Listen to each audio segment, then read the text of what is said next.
हरे कृष्णा कृष्णा कृष्णा हरे हरे हरे राम राम राम हरे हरे। नमो विष्णुपादाय कृष्णपृष्ठाय भूतले श्रीमते भक्तिवेदांत स्वामिनिति नामिने।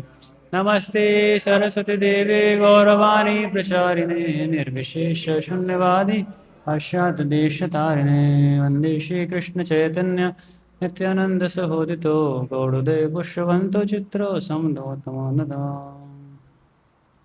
हरे कृष्णा हरे कृष्णा। हरे कृष्णा। तो आज हमारा बहुत सौभाग्य है कि आज हमारे बीच में से वैकुंठ पुरेश प्रभु जी हैं। हरे कृष्णा कृष्णा कृष्णा कृष्णा हरे हरे। तो ऐसे कल से चतुर्मास शुरू हो रहा है। वैसे बोलते हैं कि चतुर्मास में साधुओं का समय लेना चाहिए। तो आज से ही हमारा वैसे तो काफी टाइम से चल रहा है। तो आज हमारे बीच में अच्छे साधु आए हुए हैं और आने वाले कई महीने तक प्रभु जी एक डेढ़ महीना हमारे साथ हैं। तो प्रभु जी का छोटा सा इंट्रोडक्शन प्रभु जी ने छोटा सा दिया, लेकिन प्रभु जी के बारे में तो बहुत अच्छा है क्योंकि मैं थोड़ा सा पर्सनल अटैच भी हूँ प्रभु जी के साथ। तो प्रभु जी अप्रोक्सीमेटली 20 साल से स्वामी हुए हैं। 2006 से प्रभु जी हैं और प्रभु जी IIT इलाहाबाद से बीटेक करा प्रभु जी ने और उसके बाद मैंने 2 साल सॉफ्टवेयर इंजीनियर का भी काम संभाला है और उसके बाद प्रभु जी फुल टाइम मंदिर में डेडिकेट अपनी पूरी लाइफ दे दी है। प्रभु जी पहले यूथ टीचर थे, उसके बाद यूथ डायरेक्टर बन गए 2010 में। उसके बाद अभी आपको पता है प्रभु जी को प्रेसिडेंट पर बहुत सब आते हैं, लेकिन बिसाइड्स दिस इसके अलावा यूथ हो गया जो हमने देखा होगा है। लेकिन प्रभु जी का नेचर आपको पता है बहुत सॉफ्ट हार्टेड है, बहुत ज़्यादा शास्त्रों में बहुत ही गुण ज्ञान है और वो उसी तरह से वो डिलीवर भी करते हैं। ऐसा नहीं है कि वो सिर्फ फिलॉसफी चलती जा रही है। तो प्रभु जी का एक बहुत अच्छा फीचर है कि वो पर्सनल अटैच हो गया, मतलब पर्सनल रीडिंग के ऊपर बहुत ज़्यादा काम करता है प्रभु जी। कई बार प्रभु जी का बहुत दोबारा धन्य रहेंगे। हरे कृष्णा कृष्णा कृष्णा कृष्णा हरे हरे राम राम हरे। जो एक स्ट्रॉन्ग टीचर होते हैं, इतने अच्छी फिलॉसफी रखते हैं, तो ये IITs में जाते हैं, टीचिंग में NITs में जाते हैं, तो हमारे स्वामी हम इसको पढ़ाने के लिए थैंक यू सो मच। धन्यवाद जगत बंधु जयदेव को। तो मेरे को एक हफ्ते पहले सिंधु किशोर ने बोला कि ईशोपनिषद लेना है, तो अच्छा लगा। मैंने लास्ट टाइम भी भक्ति शास्त्री लिया था और उसमें मेरे ख्याल से नेक्टर ऑफ डिवोशन एक टॉपिक लिया था और एक बार भगवद गीता से 13th भगवद गीता का एक यूनिट लिया था, सेकंड यूनिट या फर्स्ट यूनिट लिया था। तो आई थिंक कॉन्ग्रीगेशन में मेरा ये तीसरा या चौथा बैच है। तो आई होप आप सबको भी अच्छा लगेगा पढ़ के। तो जो सेक्शन ये है ईशोपनिषद का ना, ये थोड़ा सा सिद्धांतिक है, फिलोसॉफिकल है ना। अब तक आपने जितने भी भक्ति शास्त्री में थोड़ा सा बढ़ाना पड़ेगा भाई। तो कुछ आ रही है आवाज़ पीछे आ रही? ठीक है, गुड। बस इतना काफ़ी, इतना काफ़ी। तो अभी तक आपने 3 ग्रंथ पढ़ लिए होंगे। एक भगवद गीता पढ़ी होगी, उसके बाद आपने अच्छा 2 ही पढ़ा है अभी तक। क्या क्या पढ़ा है? एक उपदेशामृत, दूसरा भगवद गीता। तो अभी आपकी बच गई है नेक्टर ऑफ डिवोशन, है ना, नेक्टर ऑफ डिवोशन। तो भक्ति रसामृत सिंधु बेसिकली। तो मेरे ख्याल से ये फेस्टिवल्स के बाद ही होगी, उससे पहले तो मुश्किल ही है ना। तो ये तीसरा ग्रंथ हो गया एक प्रकार से ईशोपनिषद। तो जितने भी अभी तक आपने ग्रंथ देखे ना, उनमें से सबसे ज़्यादा सिद्धांतिक एक्चुअली ये है। सिद्धांतिक क्यों है? क्योंकि ये उपनिषद है। उपनिषद इतना आसान नहीं होता है पढ़ना समझना। उपनिषद को पढ़ने के लिए गुरुकुल में बच्चों को बचपन से कई चीज़ें पढ़ाई जाती हैं वेद के अंदर। उनको ग्रामर संस्कृत के पढ़ाए जाते हैं, उसके बाद उनको कैसे वर्ड्स को रिसाइट किया जाता है वो सिखाया जाता है, फिर उच्चारण करना सिखाते हैं। तो ये सब चीज़ों के बाद ना शायद उपनिषद समझ में आ जाए, जो कितना आसान नहीं होता उपनिषद समझना। लेकिन फिर भी शिला प्रभुपाद ने उपनिषद को इसीलिए इंक्लूड किया अपने बुक्स की सीरीज़ में, क्योंकि हम चाहते थे प्रभुपाद कि हमारे जितने भी डिसाइपल्स हों उनको थोड़ा बहुत सिद्धांत अच्छे से आना चाहिए। क्योंकि सिद्धांत के बिना भक्ति को करना, प्रभुपाद कहते थे, खाली एक भावुकता होती है। तो हमें थोड़ा सा पता होना चाहिए कि सिद्धांत क्या होता है। तो सिद्धांत के विषय में उपनिषद सबसे ज़्यादा कठिन है समझने में, सबसे ज़्यादा कठिन है। इससे पहले से आपको वो मतलब एक प्रकार से मेंटली प्रिपेयर कर रहा हूँ मैं, ताकि आप प्रिपेयर्ड रहिएगा। कुछ चीज़ें ऐसी होंगी, हो सकता है कुछ समझ में भी ना आए एक समय जा करके, तो ठीक है, मतलब आप सही जा रहे हैं, फिर आप समझ जाइएगा। नहीं समझ में आ रही है तो, और आपको अगर लगेगा आपको बहुत कुछ समझ में आ रहा है तो फिर गड़बड़ है, क्योंकि समझ में नहीं आएगा इतना आसानी से वो। तो इसका उपाय क्या है? प्रश्नोत्तर। आपको कहीं भी कोई चीज़ समझ में ना आए तो आप पूछ लीजिएगा बीच में, ठीक है। तो उसमें पूछते चलिएगा, और उसमें एक शैली हम ये रख सकते हैं कि 15 मिनट मैं बोलता हूँ, 20 मिनट मैं बोलूँगा, प्रश्न लिख लीजिएगा, उसके बाद आप पूछिएगा जो भी आपके प्रश्न हैं 15-20 मिनट जो हमने डिस्कशन किया उसके ऊपर, ठीक है। तो अब आपको स्क्रीन पे अब कितना साफ दिख रहा है ये नहीं पता मेरे को, मैं और बड़ा कर देता हूँ इसको। अभी दिख रहा है? ठीक है। अभी बस हिंदी में नहीं थी ये बुक, तो समाव मैं हिंदी में लेके नहीं आ पाया, बट मैं इसको आपके लिए ट्रांसलेट कर दूंगा सरल भाषा में। तो पहले तो हम उपनिषद शब्द का अर्थ देख लेते हैं। उपनिषद का अर्थ क्या होता है ना? उपनिषद का अर्थ क्या होता है? तो उपनिषदों को ना वेदों का वो माना जाता है, एक मुकुट माना जाता है। वेद 4 हैं, ये हम जानते हैं, ठीक है। आप में से कोई बताएगा चारों वेद के नाम क्या क्या हैं? ये समझिए। हाँ, वेरी गुड। तो साम, अथर्व, ऋग और यजुर, ये 4 वेद होते हैं, ठीक है। अब इन 4 वेदों से निकलते हैं आपके 108 मुख्य उपनिषद हैं। वैसे तो बताते हैं कि 1008 तक जाते हैं ये, लेकिन अभी भी ये अवेलेबल नहीं है, we are not available now. तो 108 मुख्य उपनिषद हैं, जिनमें से कि 11 मुख्य उपनिषद हैं, उनमें से भी 10 पे सबसे पहले अगर किसी ने टीका की है तो शंकराचार्य ने टीका की है उसकी। तो ये कुछ कुछ जानकारियाँ आप लिखते रहिएगा, क्योंकि आप भूल जाएंगे जितना मैं बताऊँगा।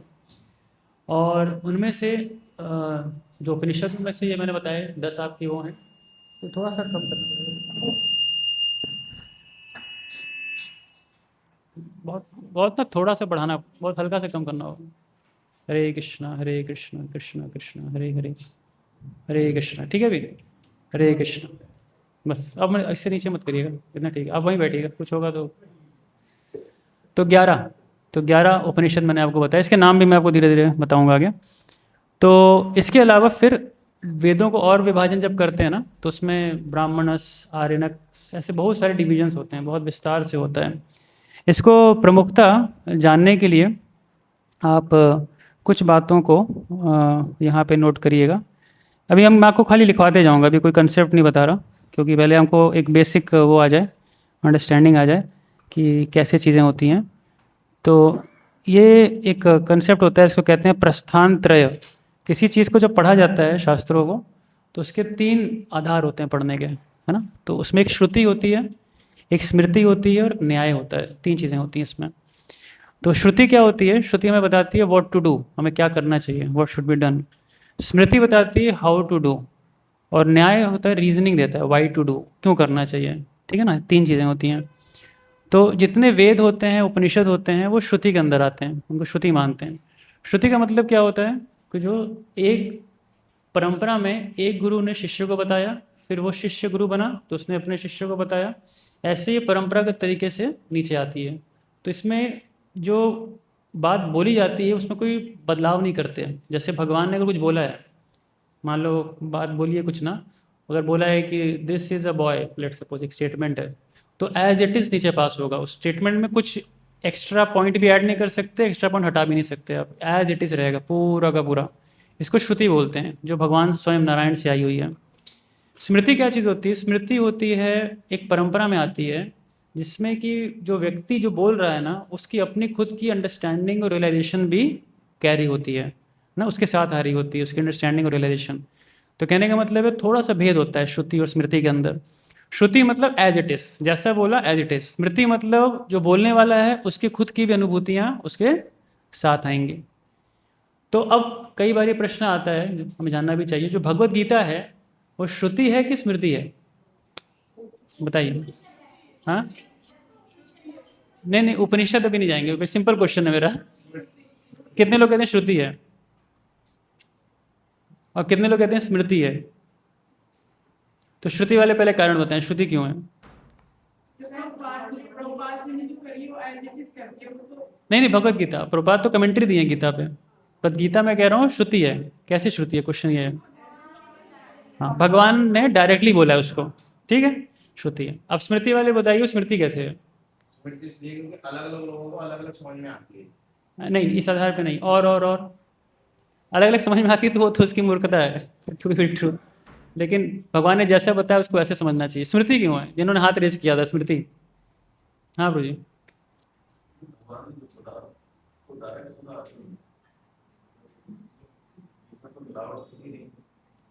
अच्छा ठीक है, कुछ अच्छा आपने एक मैं कहूँ कोशिश की अच्छी। स्मृति वैसे कारण नहीं पता होगा आपको, वो सिंपल सा कारण है इसका। क्योंकि ये स्मृति क्यों कहलाती है भगवत गीता? क्योंकि ये महाभारत का एक पार्ट है। This is a part of Mahabharat, और महाभारत इतिहास है, ठीक है ना। सारे ग्रंथ एक जैसे नहीं होते हैं, ग्रंथों में बहुत विभाजन होता है। तो महाभारत रामायण को इतिहास बोला जाता है। इतिहास मतलब they are stories about some dynasty, एक पर्टिकुलर कुल की परंपरा की कहानियाँ हैं, जिससे बहुत सारी शिक्षाएं दी गई हैं आसान शब्दों में, कि हमें ये करना चाहिए, ये नहीं करना चाहिए, ये करना चाहिए, ये नहीं करना चाहिए, ऐसे आसान शब्दों में हमें शिक्षाएं दी हुई हैं। लेकिन स्मृति का मतलब है, आप ध्यान से समझिएगा, जो व्यक्ति है ना, उस व्यक्ति की भी अनुभूतियाँ उसमें आती हैं। श्रुति के अंदर नहीं वो चीज़ होती है। श्रुति मतलब जैसा सुना है वैसे ही जाएगा, इसलिए वेद मतलब श्रुति होती हैं। और स्मृति मतलब जो भी ऋषि आए हैं, जो भी ऋषि आए हैं, उनकी भी अपनी एक अंडरस्टैंडिंग आएगी। जैसे भागवत पुराण है, श्रीमद् भागवतम लोग रोज पढ़ते हैं, तो श्रीमद् भागवतम स्मृति है कि श्रुति है? फिर आंसर देना पड़ेगा क्यों स्मृति है, बताइए। हाँ, कुछ हद बहुत अच्छा, काफ़ी करीब हैं आप। एक और थोड़ा सा ऐड कर दीजिए इसमें। वेद व्यास ने एग्जैक्टली नहीं बोला है, कोई कौन बोला है? शुकदेव, किसने, सॉरी किसने बोला है ये श्रीमद् भागवतम? सुखदेव गोस्वामी ने बोला है। तो सुखदेव गोस्वामी के प्रणाम मंत्र में आता है ना, बोलिएगा, यस्य सानुभावम अखिल श्रुति सारमेकम। जो गिर गया, मैं खोल देता हूँ आपके लिए, I just make it simple. तो हम लोग ऐसे कई वर्सेस रिसाइड करते चलेंगे, ठीक है ना। आपको कहीं कठिनाई लगे तो प्लीज़ खुल के बोल दीजिएगा कि बहुत तेज़ चल रहे हैं या बहुत ज़्यादा ऊपर जा रहा है। तो चलिए बोलिएगा, यह स्वानुभावम अखिल श्रुति सारमेकम आध्यात्म दीपम तितिर्षताम तमो अंधम संसारिणां करुणया पुराण गुह्यम तम व्यास सुनम उपयामि गुरु मुनीनाम। तो ये एक प्रणाम मंत्र है। अगर सुखदेव गोस्वामी का कई बार हम लोग प्रणाम मंत्र ढूंढते हैं ना, this is one of them. इससे पहले हाँ, ये 1 2 3 सिंपल याद कर लीजिए। भागवतम का first canto 2nd chapter verse number 3 है ऐसे। तो श्रीमद् भागवतम 1.2.3 सिंपल। तो कभी याद करना हो तो कर लीजिएगा, it will easy for you. तो इसमें अब एक वर्ड नोट करेंगे ना, पहले लाइन में दिख रहा होगा, अगर आप देखेंगे तो श्रुति वर्ड आया हुआ है ना, यह सानुभावम अखिल श्रुति। तो श्रुति मतलब उन्होंने सुना। किससे सुना? व्यासदेव से सुना। फिर क्या लिखा है? अब तीसरी हाँ, पहली लाइन में वर्ड आइए देखिए क्या लिखा है। पहली लाइन में लिखा है यह स्वानुभावम। स्वानुभावम मतलब उन्होंने खुद उसकी अनुभूति की है, उन्होंने खुद उसकी अनुभूति की है। उस अनुभूति के बाद उन्होंने उसको डिस्क्राइब किया है। इसीलिए भागवत पुराण क्या बन जाएगा? स्मृति बन जाएगी। बहुत महत्वपूर्ण है। हाँ, वेरी गुड, यही स्मृति कहलाती है। अब यहाँ पे मैं आपको क्यों बता रहा हूँ, क्योंकि जब आप कभी किसी लर्नेड सर्कल में, जब आध्यात्मिक लोगों के बीच बैठेंगे ना, तो उसमें जानते हैं कि इम्पर्सनलिस्ट या मायावादी होते हैं, ये नाम बहुत बार सुना होगा आपने। वो लोग स्मृति को नहीं मानते हैं, वो स्मृति नहीं मानते। वो कहते हैं कि जब मनुष्य बीच में आ जाता है ना, भगवान की वाणी के बीच में, तो उससे मैसेज पल्यूट हो जाता है, मैसेज खराब हो जाता है, क्योंकि वो अपनी बात भी तो बोल रहा है उसमें, है ना। तो वहाँ पे मानते हैं क्या, ये चीज़ खराब हो चुकी। तो वो वेदों को मानते हैं, उपनिषदों को मानते हैं, लेकिन वो स्मृति नहीं मानते, पुराण नहीं मानते, वो कथा कहानियाँ नहीं मानते वो। तो कभी आप ऐसे किसी मायावादी या एक निर्विशेषवादी के पास जाएंगे तो कभी भी आपको तर्क करना होगा, कभी पुराणों या कथाओं से तर्क नहीं कर सकते। याद रखिएगा इस बात को। पुराणों को, कथाओं को आप बोल कर तर्क करेंगे ना, तो आपकी बात को कहेंगे इसको कुछ नहीं आता है। तो इसको कैसे करना पड़ेगा? आपको श्रुति जाननी पड़ेगी, आपको वेद जानना पड़ेगा। और प्रभुपाद ने ये सोचिए, अभी मूवमेंट बना भी नहीं है प्रॉपरली, अभी पूरी तरह स्टैब्लिश भी नहीं है, 1966 में रजिस्टर हुआ है, और 69 में, है ना, 66 67 के आसपास, 68 के आसपास प्रभुपाद ने अगर कोई ग्रंथ दिए ना, सबसे पहले गीता दी थी, फिर ईशोपनिषद दिया था। क्यों दिया उन्होंने? ओनली रीज़न बीइंग कि लोग जो उनके खास करके शिष्य हैं वो अच्छी तरीके से कम एक उपनिषद तो जाने। कल को मान लो उनको ऐसे लोगों को फेस करना पड़ा तो कैसे तर्क देंगे? नहीं दे तर्क दे पाएंगे। और प्रभुपाद के बहुत सारे तात्पर्यों में बहुत सारे उपनिषदों से कोटेशंस मिलेंगे आपको अलग अलग जगह, तो हम भी कई बार कंफ्यूज कर जाएंगे, ये क्या लिखा हुआ है, यहाँ पे क्या लिखा हुआ है, ये कौन सा उपनिषद कोट कर दिया, यहाँ कौन सा कोट कर दिया। तो ये याद रखिए, कभी भी किसी भी एक विद्वानों के समाज में अगर आप बातें कर रहे हैं तो आपको उपनिषद आने चाहिए। अगर नहीं आते तो फिर वो आपकी बात नहीं सुनेगा, उसको लगेगा ये खाली कथा कहानियाँ बता रहा है जिसका कोई आधार नहीं होता है। ठीक है ना? इसलिए कई बार भक्ति करने वालों को बहुत ज्ञान वाले सेंटिमेंटल समझते हैं कि ये लोग बड़े भावुक लोग हैं, इनको कुछ नहीं आता है, खाली प्रसाद पाओ, नाचो, कीर्तन करो, लेकिन इनसे तर्क करने बैठोगे तो ये उसका उत्तर नहीं दे पाएंगे। तो हमें इसे पता होना चाहिए। नहीं तो श्रुति पता चला आपको? समझ में आया? श्रुति क्या है? Who can sell? हाँ, वेरी गुड, भगवान से डायरेक्टली आ रही है। और श्रुति में क्या चीज़ बताई गई? कंटेंट क्या है उसका? हाँ, भी हमें क्या करना है, व्हाट टू डू, क्या करना है, ये बताया गया है। दूसरा, स्मृति में क्या है? कैसे करना है, उस चीज़ को परफॉर्म कैसे करते हैं, हाउ टू डू। और क्या है स्मृति? है क्या अपने आप में? हाँ, मतलब कि जिस ऋषि का या जिस मुनि के द्वारा आ रही है परंपरा में, उसकी अनुभूतियाँ भी उसमें आती हैं। तो अब हमारे बहुत सारे ग्रंथ जो होते हैं ना, जो गौड़ीय शास्त्रों में पढ़ते हैं, वो स्मृति आधारित है। जैसे रूप गोस्वामी का नेक्टर ऑफ डिवोशन पढ़ेंगे, या हम उसको टेक्निकली बोलें तो भक्ति रसामृत सिंधु, तो एक स्मृति शास्त्र है। उपदेशामृत पढ़ेंगे आप, वो एक स्मृति शास्त्र है। ठीक है ना? ये आपको पता होना चाहिए। तो ये स्मृति शास्त्र आपकी परंपरा में वैलिड है पूरी तरीके से, क्योंकि आपकी अपनी आचार्य में निष्ठा है, आप एक पर्टिकुलर परंपरा में आ रहे हैं। हर परंपरा में उस आचार्य के द्वारा एक स्मृति दी जाती है, हर परंपरा में होता है। लेकिन इसको कभी भी शास्त्रार्थ में नहीं लेके आ सकते हैं आप, बस जान के चलिए, थोड़ी सी नॉलेज होनी चाहिए। तो श्रुति, स्मृति। तीसरी चीज़ कहलाती है न्याय। न्याय क्या होता है? न्याय लॉजिक्स होते हैं। न्याय लॉजिक्स, क्यों करना चाहिए, वाई टू डू। न्याय इज ए लॉजिक। वाई मतलब क्यों करना चाहिए। वो जब तक आपको पीछे से नहीं मिलेगा ना, तब तक आप सेटिस्फाइड नहीं होंगे। इसीलिए न्याय बहुत महत्वपूर्ण है पढ़ना। थोड़ा सा लॉजिक, प्रभुपाद ने अपनी बुक्स में थोड़े लॉजिक्स कहीं दिए हुए हैं, लेकिन ये अपने आप में पूरे वेदों का, वेदांगों का एक हिस्सा भी है। वो मैं आपको जब हम लोग विद्या वाले सेक्शन में जाएंगे, दैट इज़ वर्स नंबर 9, 10, 11, तो वहाँ पे आपको डिटेल में बताऊँगा कि वो वेदांग के अंदर न्याय का कितना बड़ा रोल आता है। लॉजिक इज़ इम्पॉर्टेंट, क्योंकि जब तक आप वाई डिफाइन नहीं करोगे, व्हाट एंड हाउ का कोई पर्पस नहीं सॉल्व होगा। तो वाई इज देयर। कितना समझ में आया?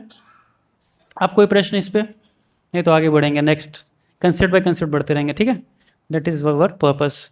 तो ये हमें थोड़ा सा जानकारी होना चाहिए।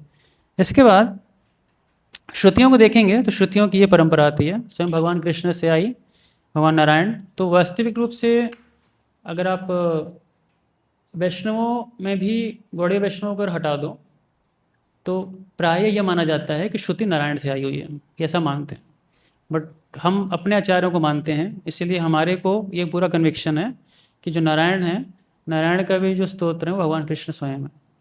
तो लेकिन अगर आप गौड़ीय वैष्णव खाली हटा दो, मैं आप एग्जाम्पल दे रहा हूँ, जितने भी अध्यात्मवादी हैं उसमें से गौड़ीय वैष्णव हटा दो तो सब मानते हैं कि भगवान नारायण से ही श्रुति आई है। ये सब मानते हैं। इवन मायावादी भी इस बात को मानते हैं कि नारायण से सब कुछ आया है। तो ब्रह्मा से आया, ब्रह्मा ने वेद को प्रकट किया। वेद हमारे 4 हैं, ऋग, यजुर, साम, अथर्व। इसके बाद इसमें 4 डिविजन्स होती हैं, संहितास, मंत्रस, ब्राह्मणस, आरण्यक्स, है ना। ये शीट मैं आप सबको भेज दूंगा, शीट आप लोग पढ़ लीजिएगा आराम से।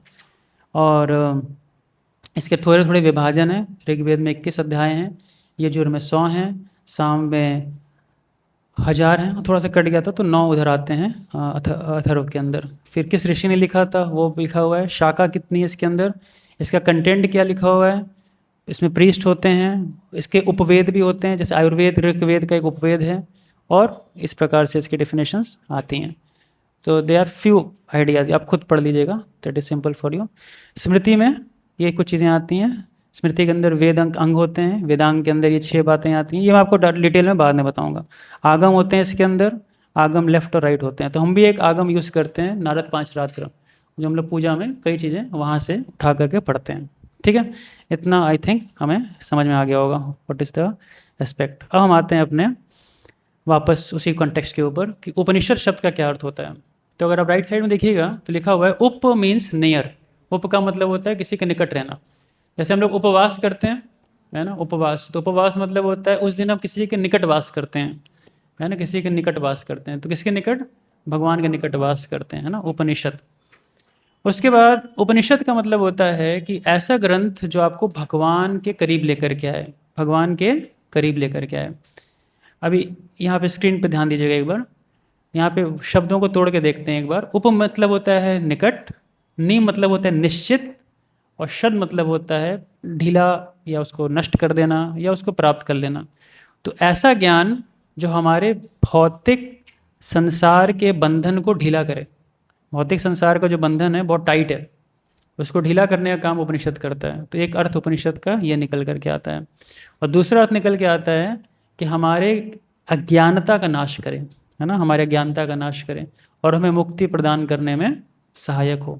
इसको उपनिषद शब्द का अर्थ होता है। ठीक है, उपनिषद को ब्रह्म विद्या भी बोला जाता है, रहस्य विद्या भी बोलते हैं। और ये खाली एक गुरु के द्वारा ही दी जाती है शिष्य को, क्योंकि इसको पढ़ के नहीं समझा जा सकता। क्योंकि जब वर्सेस में आएंगे अब चकरा जाएंगे जब वर्स देखेंगे तो, क्योंकि वर्स को एक सिंपल वर्स की जो रिसाइटेशन भी है ना, that is not like normal recitation of any पद्य। पद्य की तरह रिसाइटेशन भी नहीं होती है। उसको इसलिए श्लोक भी नहीं बोलते हैं, उसको मंत्र बोलते हैं। मंत्र means it has to be recited in a particular metre, और वो मीटर छंदों के अंदर पढ़े जाते हैं। छंद शास्त्र में पढ़ते हैं कि वो मीटर कैसे कैसे होते हैं। जैसे शार्दूल विकीर्तम एक छंद माना जाता है, वसंत तिलकम, उसके बाद हाँ बताइए। अच्छा मैं बहुत फास्ट चल रहा हूँ वही मैं बोला, कोई कुछ बोल देगा तो मैं धीरे हो जाऊँगा। अच्छा पूछिए। हाँ ठीक है, उपनिषद के 3 अर्थ हैं। लिखिए, आराम से लिखते चलिए। अभी आप लिखिएगा कुछ टाइम, नहीं तो मैं बहुत तेज चला जाऊँगा फिर। तो आप लिखिए, मैं आराम से लिखवाता हूँ आपको। उपनिषद का मतलब पहले तो इसको 3 लेटर्स में तोड़ दीजिए। मैं आपको लिख के दिखाता हूँ, जस्ट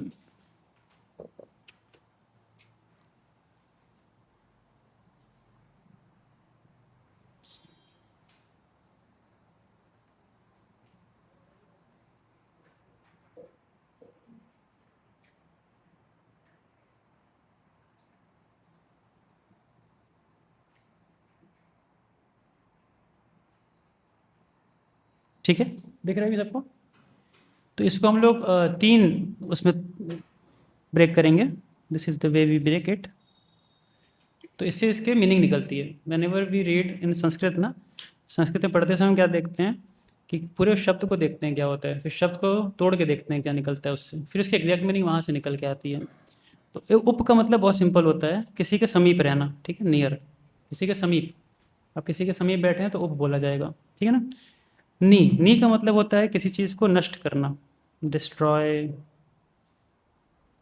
इसका एक अर्थ और होता है लूजन। लूजन मतलब ढीला कर देना इसको, है ना, इस तरह से। हाँ हाँ, निश्चित पे भी आऊँगा। अभी रुकिए रुकिए, धीरे धीरे चल रहे हैं अभी आपको दो तीन अर्थ बताऊँगा इसके, धीरे धीरे। निश्चित वाले पे भी आएंगे। और षड, षड मतलब होता है किसी पर्टिकुलर वस्तु को, है ना। No no no no, wait wait wait wait wait, हाँ sorry sorry sorry sorry, that is near.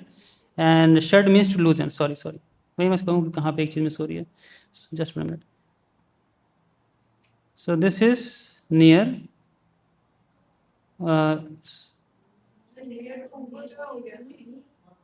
Just minute दादा जी।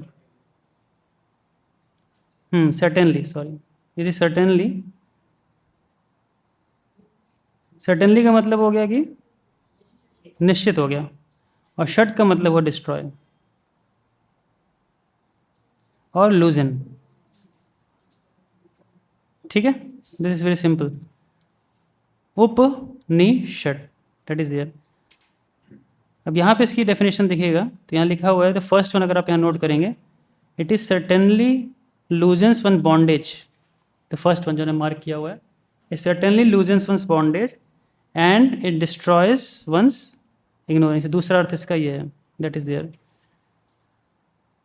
Late me market.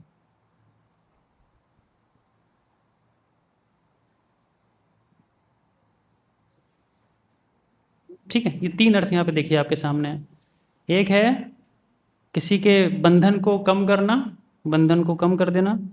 एक है अज्ञानता का विनाश कर देना, सेकंड मीनिंग, जिससे कि हम अपने स्वरूप को समझ सकें। और तीसरा है helps one attains the liberation, व्यक्ति को मुक्ति प्राप्त करने में मदद करने वाला। ये उपनिषद का अर्थ होता है।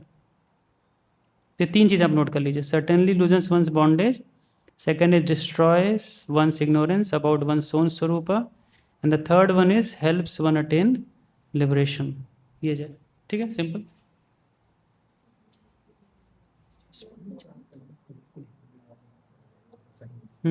ठीक है।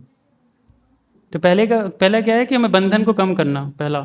दूसरा है हमारी अज्ञानता को ख़त्म करना, और तीसरा है हमें मुक्ति प्रदान करने में सक्षम होना। इस चीज़ को उपनिषद बोला जाता है। ठीक है, ठीक है। अब यहाँ ध्यान दीजिएगा, मैं मार्क करते चलूँगा धीरे धीरे।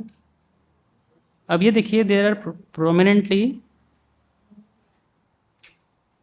ये 11 उपनिषद हुए हैं। सबसे प्रोमिनेंट 11 उपनिषद हैं। कौन कौन से हैं? ईश, केन, कथा, प्रश्न, मुंडक, मांडुक्य, तैत्रेय, ऐत्रेय, छंदोग्य, बृहदारण्यक और श्वेताश्वतर। ये 11 उपनिषद होते हैं। ठीक है, आपको सब नोट करने की आवश्यकता नहीं है, बस आपको एक नॉलेज के लिए जान लीजिए। तो ये 11 उपनिषद मुख्य हैं। इस पर बहुत सारे अलग अलग आचार्यों ने कमेंट्री दी है। सबसे पहले कमेंट्री देने वाले थे आदि शंकराचार्य, जिन्होंने बहुत विस्तार से इस पर कमेंट्री दी है। सेकंड वन इज आदि शंकराचार्य के बाद आए थे मध्वाचार्य, जिन्होंने इस पर कमेंट्री दी थी। और उसके बाद फिर हमारे लाइन्स में, मतलब गौड़ीय वैष्णव लाइन की बात बता रहा हूँ, उसके अंदर बलदेव विद्याभूषण टू ने इस पर कमेंट्री दी है। तो हमारी जो मुख्यतः कमेंट्री आती है बलदेव विद्याभूषण टू से आती है। उसके बाद इस पर कमेंट्री जो दी है भक्ति विनोद ठाकुर ने दी है। उसके बाद जो कमेंट्री दी गई है वो शिला प्रभुपाद के द्वारा दी गई है। ठीक है, ये परंपरा है। उसमें भी एक उपनिषद हम खाली पढ़ रहे हैं, सारे नहीं। उसमें भी ईश उपनिषद, ईश ये वर्ड बहुत महत्वपूर्ण है, पहले वर्ष में आएगा ईश। ठीक है, ईश मतलब जो मालिक है, दैट इज देयर। अब यहाँ ध्यान दीजिएगा, उपनिषद आया कहाँ से है? What is the source of Upanishad? ये उपनिषद आया है शुक्ल यजुर्वेद से। यजुर्वेद का पार्ट है, क्योंकि वेद हमेशा, उपनिषद हमेशा वेदों का पार्ट होते हैं। तो ये शुक्ल यजुर्वेद का पार्ट है ये उपनिषद। ठीक है, और ये उसी के सब सेक्शन एक आता है जिसमें कहते हैं वाजसनेय संहिता। ये नीचे आप देखेंगे सबसे पार्ट, लास्ट पार्ट में, ये उसका एक हिस्सा है। ठीक है, वाजसनेय संहिता, ये सब नाम है, बस आप इसको नोट कर लीजिए।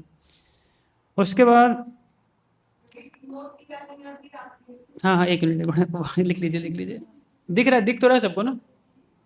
छोटा तो नहीं, और बड़ा करूँ? चलेगा?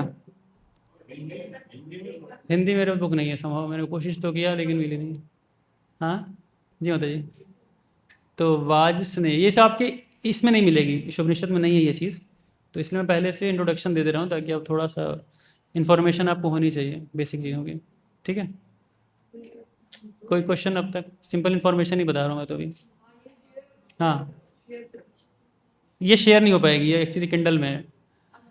तो ये आपको फ़ोटो लेनी पड़ेगी या तो लिखनी पड़ेगी, 2 ही चीज़ कर सकते हैं आप। हाँ, रिकॉर्डिंग में आ जाएगी, रिकॉर्डिंग में आ जाएगी। ठीक है, नेक्स्ट वन चलते हैं हम।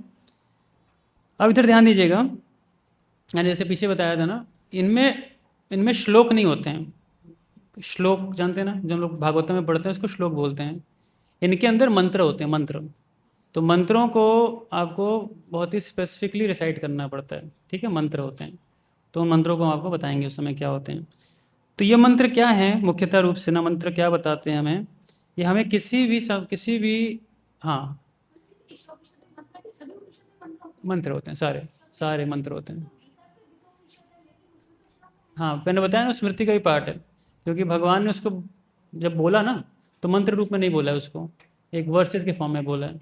लेकिन उसको जब गाते भी हैं तो बड़ा स्पेसिफिक एक छंद है, मीटर है, अनुष्टुप छंद में उसको रिसाइट किया जाता है। तो ये अलग अलग मीटर्स भी होते हैं जिसमें रिसाइटेशन की जाती है। ठीक है, अब इस उपनिषद में है क्या चीज़? व्हाट इज इस उपनिषद में? एक कंसेप्ट है, बड़ा कॉमन है, चलता रहेगा आगे। वो है, वो कहीं भी कर्म के विषय में नहीं बताया कुछ आपको।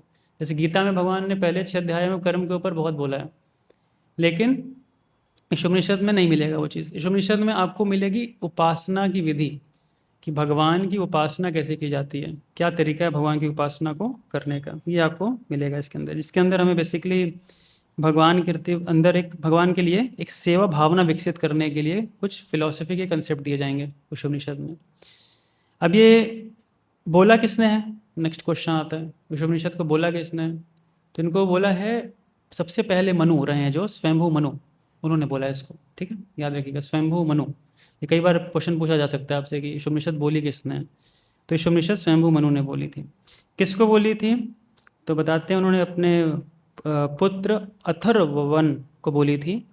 और क्यों बोली थी, क्योंकि उनके ऊपर अथर्ववन लिख लीजिए, अथर्व, नहीं नहीं एक मिनट, धीरे धीरे चलते हैं माता जी। यहाँ पे एक ददयन करके ऋषि हैं जिनके पुत्र थे अथर्वन, उनको ये मंत्र बताए थे किसने, स्वयंभू मनु ने, है ना, स्वयंभू मनु ने बताए थे। और इस ऋषि का नाम बता दे रहा हूँ, ऋषि का नाम है Atharvan, the son of Atharvan, Dadhyan revealed this mantras in their current form. Dadhyan had a pure heart, selfless conduct, और when he approached his father to know, मैं इसको ट्रांसलेट कर दूंगा आपके लिए, to know about the absolute truth the father spoke the Upanishad. By the मंत्रों of Upanishad Swayambhu Manu praised Lord यज्ञ, भगवान यज्ञ को उन्होंने प्रेज किया था, who was the son of the Manu's daughter Akuti. So when Manu retired from the family life and was performing austerities and chanting the Upanishad mantras, fierce Rakshas approached him desiring to eat him, and the Lord Yagya then killed the Rakshasas and saved the Manu. कहने का अर्थ क्या है, स्वयंभू मनु ने भगवान का गुणगान किया है इसमें, जो भगवान का नाम यज्ञ दिया गया है, जो कि मनु की पुत्री थी आकुटी, और आकुटी के पुत्र थे यज्ञ, उनको ग्लोरीफाई करते हुए स्वयंभू मनु ने ये मंत्र बोले हैं। और ये मंत्र किसको सुनाया था उन्होंने, दद्यन, है ना, that the sage name Dadhyan who was the son of Atharvan. ये पूरा इसका डेफिनेशन है, सिंपल। तो अगर नाम लिखने हैं तो नाम इतना बस लिख लीजिए कि स्वयंभू मनु ने ये उपनिषद बोली है, वेरी सिंपल, वेरी सिंपल, इतनी भाषा में आप इसको लिख के ख़त्म करते हैं। हाँ ठीक है, अब नेक्स्ट आते हैं, ये सारा इंट्रोडक्शन चल रहा है। अब ये है क्या पूरा उपनिषद, उसका ब्रेक थ्रू देख लीजिए एक बार। So this is the overview of Upanishad. इसके अंदर उपनिषद के अंदर है तो छोटा ग्रंथ, इसमें है करीब 18 मंत्र, 18 मंत्र हैं इसके अंदर, ठीक है। 18 मंत्रों में इसका ब्रेकअप कैसे है, तो पहला है इन्वोकेशन। इन्वोकेशन मतलब होता है कि जब ग्रंथ की शुरुआत करते हैं आप, तो आप प्रार्थना करते हैं जिससे कि जो आप पढ़ने जा रहे हैं वो आपको समझ में आ सके। तो बहुत ही फेमस है उसका ग्लोरिफिकेशन, ओम पूर्णमद पूर्णमदम पूर्णात् उदच्यते पूर्णस्य पूर्णमादाय पूर्णादेवावशिष्यते, दैट इज एन इन्वोकेशन। और फिर उसके बाद मंत्र 1 से जब शुरू करेंगे तो वहाँ पे ईशावास्य, है ना, ईशावास्य प्रिंसिपल बताएंगे, उनके साथ हम कैसे अपना सामंजस्य बना सकें और असामंजस्य हमारा कैसे बनता है, ये 2 चीज़ें देखने को मिलेंगी। उसके बाद जब वर्ष नंबर 4 से 8 में जाएंगे तो वहाँ पे हम ये देखेंगे कि भगवान कौन है, हु इज़ ईश्वर, भगवान कौन है। तो भगवान के 2 इनकंसीवेबल का मतलब होता है जो कि से लिटरली कहूँ तो समझना मुश्किल है, मतलब उसको आप कंसीव नहीं कर सकते। कंसीव मतलब इज़ लाइक आप चाहें भी तो चेतना में उसको उतार नहीं पाएंगे, ऐसे कॉन्ट्राडिक्टरी वर्जन्स मिलेंगे भगवान को लेकर के। मैं बार बार अंग्रेजी यूज़ कर रहा हूँ, मेरे को ना हिंदी सरल कोई मिल नहीं रही है इसकी। तो कॉन्ट्राडिक्टरी मतलब इज़ लाइक विरोधाभास, हाँ विरोधाभास, कई ऐसी बातें आएंगी जो भगवान के विषय में बहुत विरोधाभास लगेंगी हमें। और चौथा 5वां वर्ष बहुत कठिन है अपने आप में, इस विरोधाभास को कैसे समन्वय करेंगे वो मैं आपको प्रयास करूँगा समझाने का। 6ठे 7वें वर्ष के अंदर एक महाभागवत का क्या दृष्टि होती है वो बताई गई है 6th 7th के अंदर। 8वें के अंदर एक महाभागवत कैसे समझता है भगवान को, ईश्वर को। फिर 9 से 11 जिसमें हम, हाँ स्लो ही है, इससे स्लो नहीं हो सकता अब नहीं ये स्क्रीन में है, ये सब आपको मिल जाएगी शीट, ठीक है, इसकी शीट दे देंगे। हाँ नहीं हिंदी में ही बोलूँगा, हिंदी में बोलूँगा, ज़्यादा हिंदी बोलूँगा मैं। सो 9 से 11 जो है वो क्या है, विद्या के विषय में है कि वास्तविक विद्या क्या होती है और विद्या क्या होती है। इसलिए मैं कह रहा हूँ सर चकराएगा इसको पढ़ते पढ़ते, पहले से बता दिया मैंने। और मैं जितना भी सरल करूँ नहीं हो सकता सरल, क्योंकि मैं कल रात पूरा सोच रहा था कि सरल कितना बनाया जाए, वो होगा नहीं वो सरल, कितना भी कर लो, बस आप ध्यान से सुनते रहना और यथासंभव भगवान से प्रार्थना करना, जितना भगवान चाहेंगे उतना ही समझ में आएगा लिटरली क्योंकि ये कठिन है, लिटरली कठिन है। मैंने ब्रह्मचारियों को भी पढ़ाया था तो बहुत मुश्किल था, मैं आसान नहीं समझना। आपके लिए मैं बहुत सिंपल करने की कोशिश कर रहा हूँ जितना कर सकता हूँ, तो मेरी भी लिमिटेशन है इसमें और 12 से 14 उपासना की विधि है। उपासना में देवताओं की उपासना, एक निर्विशेष ब्रह्म की उपासना और भगवान के साकार रूप की उपासना, इसके विषय में थोड़ा सा बताया जाएगा। फिर 15 से 18 प्रार्थनाएं हैं भगवान के लिए, जो स्वयंभू मनु प्रार्थना करेंगे भगवान के लिए। ये प्रार्थना भी कठिन है, आसान नहीं, क्या प्रार्थना वहाँ पे वो करेंगे। ठीक है, रेडी अब तक? ठीक है, चलो अब आगे बढ़ते हैं, नेक्स्ट में जाएंगे। तो अब इसमें एक प्रिंसिपल और मैं बताता हूँ आपको। ये सारे मैं डेफिनेशन बता दिया आपको। तो अब अपनी बुक्स खोलिए आप। So will get to the books now. अब हम बुक में देखेंगे कुछ चीज़ें। तो बुक का अगर आप पेज नंबर 1 खोलेंगे तो इंट्रोडक्शन, भूमिका है ना, भूमिका। तो भूमिका में आप देखेंगे ना, तो प्रभुपाद जी ने एक वार्ता, एक टॉक वार्ता दी है अक्टूबर 6, 1969 कॉन्वॉय हॉल लंदन में। ठीक है, तो इस बुक के शुरुआत में भक्तों ने क्या किया, प्रभुपाद के इसी लेक्चर को ट्रांसक्राइब करके प्रिंट कर दिया। ठीक है, ये लेक्चर इतना महत्वपूर्ण क्यों था, क्योंकि इस लेक्चर के अंदर प्रभुपाद वेदों के बारे में बता रहे हैं और वेदों को कैसे समझा जाए, कैसे समझने की विधि है वो बता रहे हैं प्रभुपाद। तो प्रभुपाद का लेक्चर बहुत ही सिंपल सरल है, तो थोड़ा सा हम इसमें से पढ़ के समझने का प्रयास करेंगे। तो अब कैसे पढ़ेंगे, एक एक करके पढ़ सकते हैं, मे बी 1 पैराग्राफ, और फिर हम नेक्स्ट पढ़ सकते हैं, like that we can go. ठीक है, सो हम प्रभु जी आपसे शुरू कर सकते हैं। ठीक है, स्टार्ट फ्रॉम हियर। पढ़िए, माइक है, माइक से पढ़ते रहेंगे, एक एक करके रोटेशन करते रहेंगे। यस, हिंदी में, इंग्लिश में? हिंदी। पढ़िए। हाँ, शुरू से पढ़िए। भूमिका, वेदों की शिक्षाएं। कृष्ण कृपा मूर्ति श्री ऐसी भक्तिवेदांत स्वामी प्रभुपाद द्वारा 6 अक्टूबर 1969 को कॉन्वे हॉल लंदन इंग्लैंड में दिए गए एक प्रवचन। देवियों तथा सज्जनों, आज के प्रवचन का विषय है वेदों की शिक्षाएं। वेद क्या है? संस्कृत में वेद शब्द की मूल धातु की व्याख्या की कई प्रकार से की जा सकती है, लेकिन अंततः उसका तात्पर्य एक ही है। वेद का अर्थ है ज्ञान। कोई भी ज्ञान जिसे आप स्वीकार करते हैं, आप वेद हैं, वह वेद है, क्योंकि वेदों की शिक्षाएं मूल ज्ञान है। बद्ध अवस्था में हमारे ज्ञान में अनेक अपूर्णताएं रहती हैं। बद्ध आत्मा तथा मुक्त आत्मा में अंतर यह होता है कि बद्ध आत्मा में 4 प्रकार के दोष पाए जाते हैं। पहला दोष यह है कि वह त्रुटियां करता है। उदाहरणार्थ, हमारे देश में महात्मा गांधी अत्यंत महान पुरुष माने जाते थे, लेकिन उन्होंने अनेक त्रुटियां की। यहाँ तक कि अपने जीवन की अंतिम अवस्था में उनके सहायक ने उन्हें सावधान किया था, गांधी जी, आप नई दिल्ली की सभा में ना जाएं। मेरे कुछ मित्र हैं और मैंने उनसे सुना है कि वहाँ खतरा है, किंतु उन्होंने एक ना सुनी। उन्होंने जाने का हठ किया और वे मारे गए। महात्मा गांधी तथा राष्ट्रपति कनेडी जैसे महान व्यक्ति भी ऐसे अनेक लोग हैं, त्रुटियां करते हैं। त्रुटि करना मनुष्य का स्वभाव है। यह बद्ध आत्मा का एक दोष है। दूसरा दोष है भ्रमित होना। भ्रम का अर्थ है जो नहीं है उसे स्वीकार करना, अर्थात माया।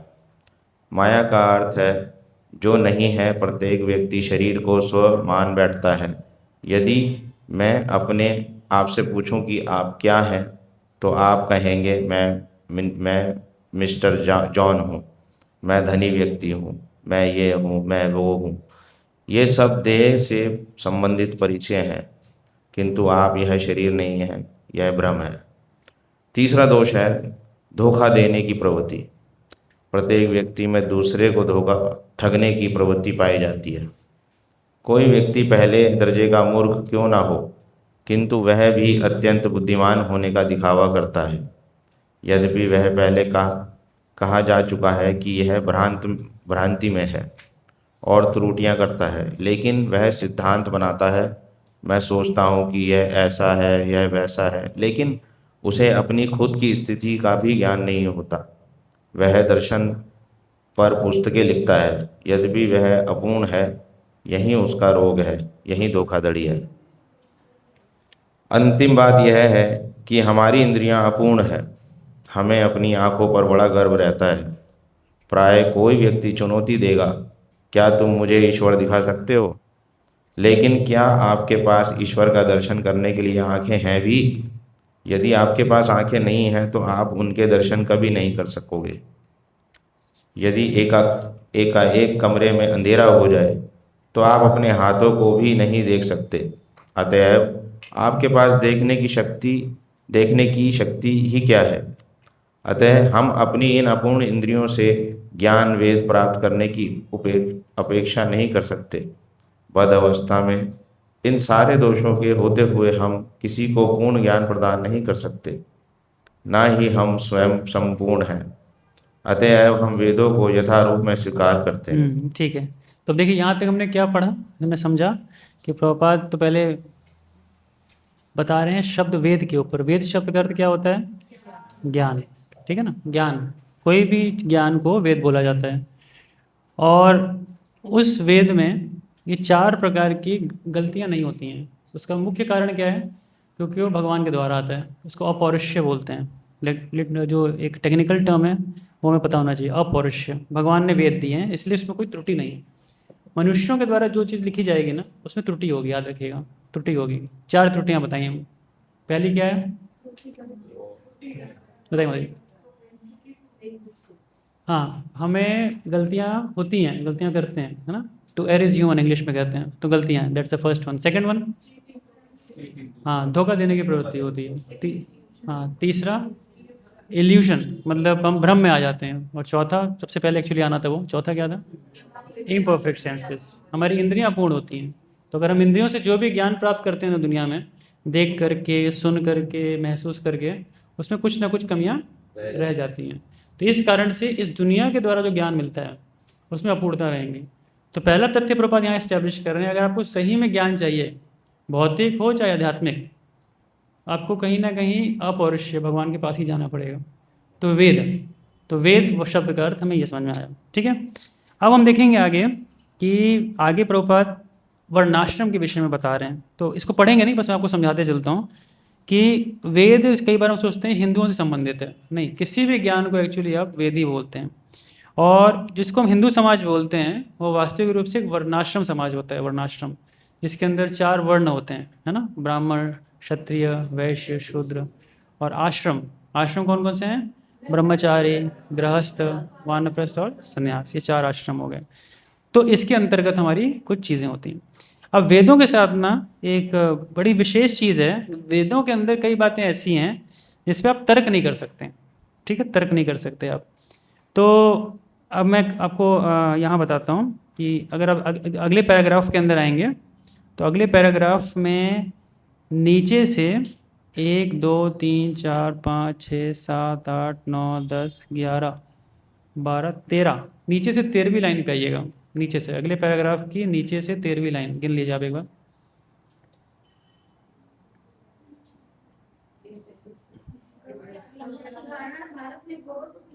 हाँ, उसे थोड़ा ऊपर। हाँ हाँ, इसमें लिखा हुआ है मेरे पास तो एक्चुअली अंग्रेजी में, मैं हिंदी की मिल जाए तो मैं हिंदी से पढ़ के बताता हूँ क्या है। हिंदी दोगे? नहीं, रुकिए मैं एग्जैक्टली बताता हूँ आपको।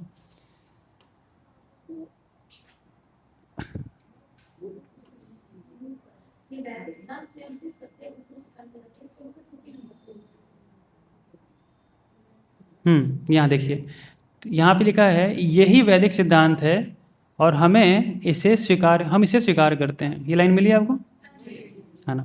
अब उसी से पढ़ रहा हूँ मैं। यही वैदिक सिद्धांत है और हम इसे स्वीकार करते हैं। वैदिक सिद्धांत स्वयं सिद्ध सत्य के रूप में स्वीकार किए जाते हैं। इस लाइन को जरूर मार्क कर लीजिएगा, ठीक है ना। वैदिक सिद्धांत क्या लिखा है, स्वयं सिद्ध। इस स्वयं सिद्ध बड़ा महत्वपूर्ण है, स्वयं सिद्ध। अंग्रेजी में एक्चुअली इसको लिखा हुआ है एक्जियोमेटिक ट्रुथ। ये बहुत महत्वपूर्ण शब्द होता है, इसको आप प्रूव नहीं कर सकते हैं। इसको आप कहीं सोचें कि मैं इसको साबित कर सकूं ये कितना सही है कितना गलत, ही होता नहीं है। तो वेदों के कई कथन ऐसे होते हैं जिनको आप कहीं साबित नहीं कर सकते, प्रूव नहीं कर सकते।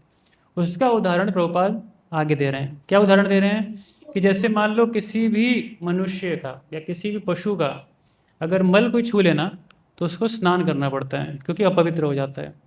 लेकिन वहीं पे अगर गाय है और गाय का अगर गोबर टच कर लें तो हम कंटेमिनेट नहीं होते हैं, बल्कि हम क्या हो जाते हैं, शुद्ध हो जाते हैं। अब कोई लॉजिक लगाए अगर इसमें, तो लॉजिक नहीं बैठेगा यहाँ पे। क्यों नहीं लॉजिक बैठेगा, क्योंकि एक तरफ तो आप ये कह रहे हो, अगली तरफ तो आप ये कह रहे हो। इसीलिए वेदों के कई कथन होते हैं जिनको एज इट इज़ स्वीकार कर लिया जाता है। यहीं पे सबसे ज़्यादा समस्या आती है जब लोग कहते हैं कि ये तो हमें अंधविश्वास में डाला जा रहा है, ये हमें भ्रम में डाला जा रहा है ना। तो ये अंधविश्वास नहीं है। यहाँ पे वर्ड बड़ा महत्वपूर्ण है, अगर हिंदी में लिखिए तो स्वयं सिद्ध सत्य। स्वयं सिद्ध सत्य का मतलब है कुछ चीज़ें आप नहीं प्रूव कर सकते, और ये चीज़ हर स्थान पे होता है, हर स्थान पे होता है। जैसे विद्यार्थी लोग जब गणित पढ़ते हैं तो गणित के अंदर, मैथ्स के अंदर एक सब्जेक्ट होता है, एक एस्पेक्ट होता है, उसको कहते हैं कॉम्प्लेक्स नंबर।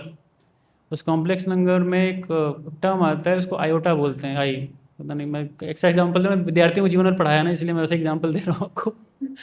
तो अभी मैं आपके लिए कैसे एग्जाम्पल बताऊँ कि जैसे मान लीजिए एक बालक है और वो अपने पिता को जानना चाहता है। लेट सपोज मेरा पिता कौन है, ठीक है ना, वो पिता को जानना चाहता है। तो अब वो जितने भी लॉजिक लगाए, लॉजिक से उसको नहीं पता चलेगा वो चीज़। उसको एक प्रमाणिक स्तोत्र के पास जाना पड़ेगा, उसको माँ से पूछना पड़ेगा कि कौन उसके फादर हैं, तभी उसको एग्जैक्टली पता चल पाएगा। और उसको एज इट इज स्वीकार करना पड़ेगा, उसको उस पर आर्ग्यू नहीं कर सकता। मानते हैं इस बात को, जो मदर ने कहा उस पर आर्ग्यू नहीं कर सकता कि यह कैसे मान लिया मैंने, ये फादर है मेरे। It can not be like that. तो एक्सियम का मतलब यही होता है कि वो अपने आप में सत्य होता है, जिसको प्रूव करने के लिए आपको कुछ आवश्यकता नहीं होती है, ठीक है। बड़ी सिंपल सी उदाहरण से मैंने आपको बता रहा हूँ। तो कहने का अर्थ क्या है यहाँ पे, इसीलिए वेदों की कई बातों को आप तर्क से नहीं समझ सकते। अभी देखिए आगे चलते हैं। तो अब आगे हम जाके देखेंगे तो यहाँ पे मेंशन आता है रिगार्डिंग कि जो वेद है ना उनको श्रुति, ये मैंने आपको ऑलरेडी क्लियर कर दिया है। मैंने बता दिया कि श्रुति क्या होती है, श्रुति का क्या अर्थ होता है। उसके बाद हम नेक्स्ट पेज पे आ जाते हैं। नेक्स्ट पेज पे आइए। तो नेक्स्ट पेज में आप आएंगे तो ज्ञान को प्राप्त करने के 3 तरीकों के बारे में यहाँ पे वर्णन मिलता है हमें, ठीक है। तो ये पेज नंबर 11 है, यहाँ हिंदी में 11 पे है, यहाँ पे 11 पे, ठीक है। रोमन नंबर में 11 लिखा होगा, 11। हाँ, प्रमाण की बात कर रहा हूँ मैं। तो प्रमाण 3 प्रकार के होते हैं, ठीक है। कौन कौन से होते हैं? प्रत्यक्ष, अनुमान और शब्द। वैसे प्रमाण 11 बताएं जीव गोस्वामी ने तत्व संदर्भ के अंदर। 11 प्रकार के प्रमाण होते हैं। उस 11 प्रमाणों में 3 प्रमुख होते हैं, और 3 हम पढ़े होंगे अपने बेसिक कोर्सेज के अंदर कि उसमें प्रत्यक्ष होता है जो देख करके इंद्रियों के द्वारा प्राप्त होता है। अनुमान होता है जब आप अंदाज़ा लगाते हैं या तुक्का लगाते हैं, उस चीज़ को अनुमान बोलते हैं। और तीसरा प्रमाण होता है शब्द। तो जो वेद होते हैं वो क्या होते हैं? शब्द प्रमाण होते हैं। वो एज इट इज़ भगवान के द्वारा आए हुए होते हैं, ये होता है। इसके बाद श्रील प्रभुपाद मेंशन करते हैं कि ये शास्त्र हमेशा आते किसके द्वारा हैं? किसी न किसी एक अधिकारी के द्वारा आते हैं, कोई ना कोई अधिकारी के द्वारा आएंगे, परंपरा में आएंगे। तो अब अगर पेज नंबर 12 पे आइएगा तो 12 के अंदर आप देखिए, यहाँ पे लिखा हुआ है, हम लोग आएंगे नीचे धीरे धीरे, और 1 2 3 4 5 6 7 8 8वें में आ जाइए, 8वीं लाइन में, ऊपर से 8वीं लाइन में, पेज नंबर 12 की ऊपर से 8वीं लाइन पे, ठीक है। मैं पढ़ रहा हूँ। मैं सर्वप्रथम 2 प्रकार के आध्यात्मवादियों के विषय में बात करूँगा। देखा ये? इसको यहाँ से शुरू करेंगे, इसको मार्क कर लीजिए ज़रा। मैं आपको बस जल्दी जल्दी इसको मेन पॉइंट्स पिक कर रहा हूँ क्योंकि हमें आगे भी बढ़ना है, नहीं तो हम यहीं अटक जाएंगे। तो 2 प्रकार के आध्यात्मवादी होते हैं, हमेशा याद रखिएगा। 2 प्रकार के कौन कौन से होते हैं? प्रभुपाद कह रहे हैं कि निर्विशेषवादी, धीरे धीरे धीरे एक एक करके। पहले तो निर्विशेषवादी होते हैं जिनको मायावादी भी कहते हैं। ये एक ही हैं, दो अलग अलग नहीं है ये, ठीक है ना। ऐसा मत कर लीजिए दो में मतलब एक निर्विशेष हो गए एक मायावादी हो गए। दोनों एक ही भाई हैं एक्चुअली में, बस थोड़े इनके रूप अलग अलग हैं, निर्विशेष के और मायावाद दोनों एक हैं, ठीक है। यहाँ तक क्लियर है। तो ये एक ही है, अभी हम दूसरे पे नहीं गए हैं। तो निर्विशेषवादी या मायावादी होते हैं, इनको नॉर्मली वेदांती बोला जाता है, इनको वेदांती बोलते हैं। इसलिए जितने भी आप वेदांत टब कहीं पे भी देखोगे ना, आप कभी हरिद्वार जाना, आप कभी आप काशी जाना, आप कभी आप अयोध्या साइड जाना, आप तो इस पूरी बेल्ट में आपको अच्छे खासे किसी भी आश्रम के आगे वेदांत शब्द दिख जाए तो आप आइडेंटिफाई कर लेना आप क्या है। और अद्वैत ये बड़ा फेमस वर्ड होता है जो यूज़ करते हैं वो, अद्वैत वेदांत ये सब चीज़ें आती हैं। तो इनको निर्विशेषवादी या मायावादी कहते हैं। तो ये भी अध्यात्मवादी होते हैं, लेकिन एक प्रकार है अध्यात्मवादी का। दूसरा प्रकार कौन सा है, थोड़ा सा नीचे आएंगे देखेंगे। दूसरे प्रकार के अध्यात्मवादी वैष्णव कहलाते हैं, ठीक है। तो हम सब भी अध्यात्मवादी हैं, हम सब वैष्णव हैं, भगवान की भक्ति कर रहे हैं, तो अध्यात्मवादी हैं, राइट। उसमें नाम देखिए क्या क्या बताया हुआ है, रामानुजाचार्य, मध्वाचार्य, विष्णु स्वामी, ठीक है। इन सब आचार्यों के बारे में आप जानते होंगे थोड़ा थोड़ा। हाँ जी माता जी। हाँ वो एकदम ठीक है, लेकिन अकेला वेदांत नहीं है, भक्ति लगा है उसके आगे, ये याद रखिएगा। हमारे सेम ठीक माता जी ने प्रश्न पूछा, जो भक्ति वेदांत बोलते हैं ना, तो अगर खाली वेदांत होता तो गड़बड़ था, तो आगे क्या लगा है उसके, भक्ति लगी है। तो ये बहुत इंपॉर्टेंट है, भक्ति वेदांत, अच्छा क्वेश्चन है। आचार्यों की बात कर रहा था मैं, तो रामानुजाचार्य किस संप्रदाय के आचार्य हैं, श्री संप्रदाय के आचार्य हैं, वेरी गुड। मध्वाचार्य हमारी संप्रदाय के आचार्य हैं, हम जिस संप्रदाय से आते हैं उनके आचार्य मध्वाचार्य हैं। विष्णु स्वामी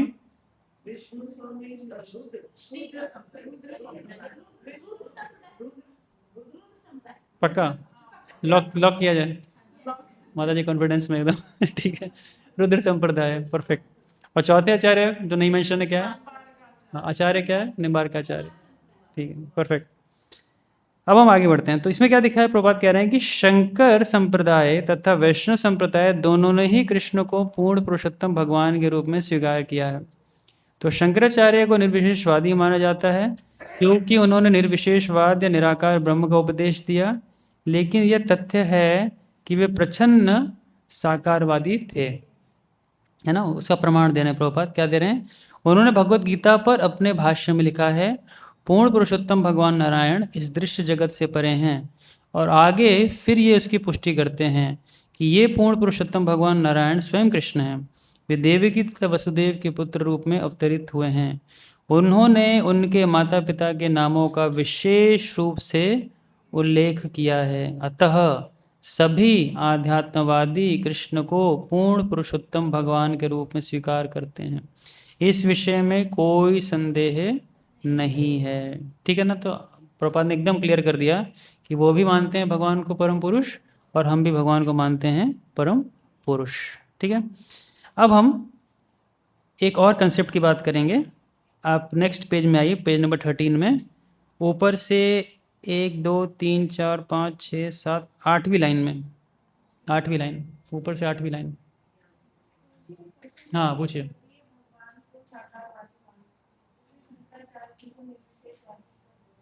हाँ उन्होंने सिद्धांत निर्विशेषवाद का दिया था।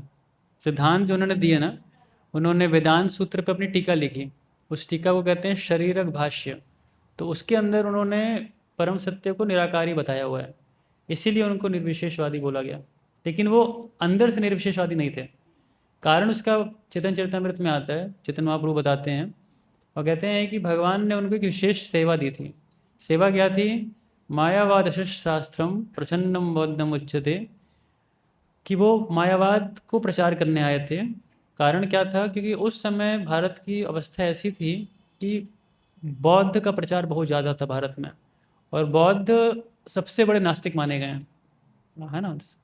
सबसे ज़्यादा बड़े नास्तिक एक्चुअली मुसलमान भी नहीं हैं, सही भाषा में बताऊँ मैं आपको, तो वो भी कम से कम भगवान को एक निर्विशेष रूप में अल्लाह तो मानते हैं।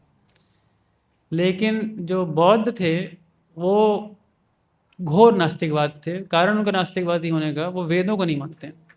तो जब वेद को नहीं माने तो फिर ख़त्म सब कुछ। तो बौद्धों ने बहुत तरीके से एक वैदिक कल्चर को ख़त्म किया था। इतना उनका आतंक था कि बद्री आश्रम जाएंगे, बद्रीनाथ जाइएगा, तो वहाँ जो भगवान नारायण के जो विग्रह हैं, वहाँ के गांव वालों को उस समय तप्त कुंड में छुपाना पड़ गया था कुछ समय के लिए भगवान को, क्योंकि वो वहाँ आएंगे तो वो भी उसका नुकसान कर सकते हैं। और सिद्धांत तो बहुत स्ट्रांग था ही उनका कहीं ना कहीं। तो इस सेवा को कौन करेगा, बाकी बौद्धों को कौन ख़त्म करेगा? तो उसके लिए भगवान ने विशेष रूप से शंकर जी को भेजा, भगवान शिव को भेजा। और ये पार्वती माता को शंकर जी खुद बता रहे हैं पद्म पुराण के अंदर, जो वर्ष मैंने कोट किया, मायावादश शास्त्रम प्रसन्नम बौद्धम उच्यते मय व विहिता नैना कलो ब्राह्मण मूर्तिना, कि मैं कलयुग में प्रकट होंगे एक ब्राह्मण के रूप में। और शंकराचार्य केरला में एक स्थान पड़ता है कलाडी, वहाँ पे आए थे और 8 साल की उम्र में संन्यास लेकर के उन्होंने पूरे भारत में बहुत विस्तार से वेदों को स्थापित किया। उन्होंने बताया कि वेद सही हैं, लेकिन समस्या क्या थी, उन्होंने वेदों की व्याख्या गलत दी। वेदों की व्याख्या गलत थी और वेदों की व्याख्या में उन्होंने निर्विशेष को ही एक सत्य मान दिया। तो कहने का अर्थ क्या था, शंकराचार्य ने जब ये सब कुछ किया ना, तो एक सेवा के मात्र से किया था। और कारण उसका बताते हैं कि सेवा बहुत महत्वपूर्ण सेवा थी भगवान की। सेवा क्या थी कि पहले तो वेदों को स्थापित करना ही पहली सेवा थी। दूसरी सेवा ये थी कि जितने लोग भगवान से आंतरिक रूप से द्वेष करते हैं ना, उन सब को एक जगह इकट्ठा कर लेना, अलग कर देना भगवान से। जैसे कई बार एक पुराने मंदिरों में ऐसा स्ट्रक्चर बनाते थे, जब मंदिर बनाए जाते थे ना, तो पुराने जगहों पे मंदिर के जस्ट साइड में एक बड़ा सा रॉड लगाते थे। वो रॉड इसलिए लगाते थे ताकि जो कबूतर हैं, कौवे हैं, वो वहीं पे आके गंदगी करें, वो मेन शिखर को गंदा ना करें, मंदिर के मेन जो गोपुरम होता है उसको गंदा ना करें, उनको भी स्थान दिया जाता था। इसीलिए पहले वैदिक कल्चर में कोई बदमाश से बदमाश व्यक्ति भी होता था ना, उसको स्थान दिया जाता था। उसको ऐसा नहीं ख़त्म कर दो, मार दो, नेस्त नाबूद कर दो उसको, हर किसी का स्थान होता था। लेकिन स्थान को डिफाइन कर दो, अगर वो हर जगह फैल जाएगा ना, सबको ख़राब करेगा वो, इसलिए एक एरिया डिफाइन कर दो। तो जितने लोग भगवान से द्वेष करते थे, उनके लिए शंकराचार्य ने एक फ़िलॉसफी दे दी कि भाई ये फ़िलॉसफी बहुत अच्छी है, यहाँ पे आ जाओ, सब इकट्ठे हो जाओ।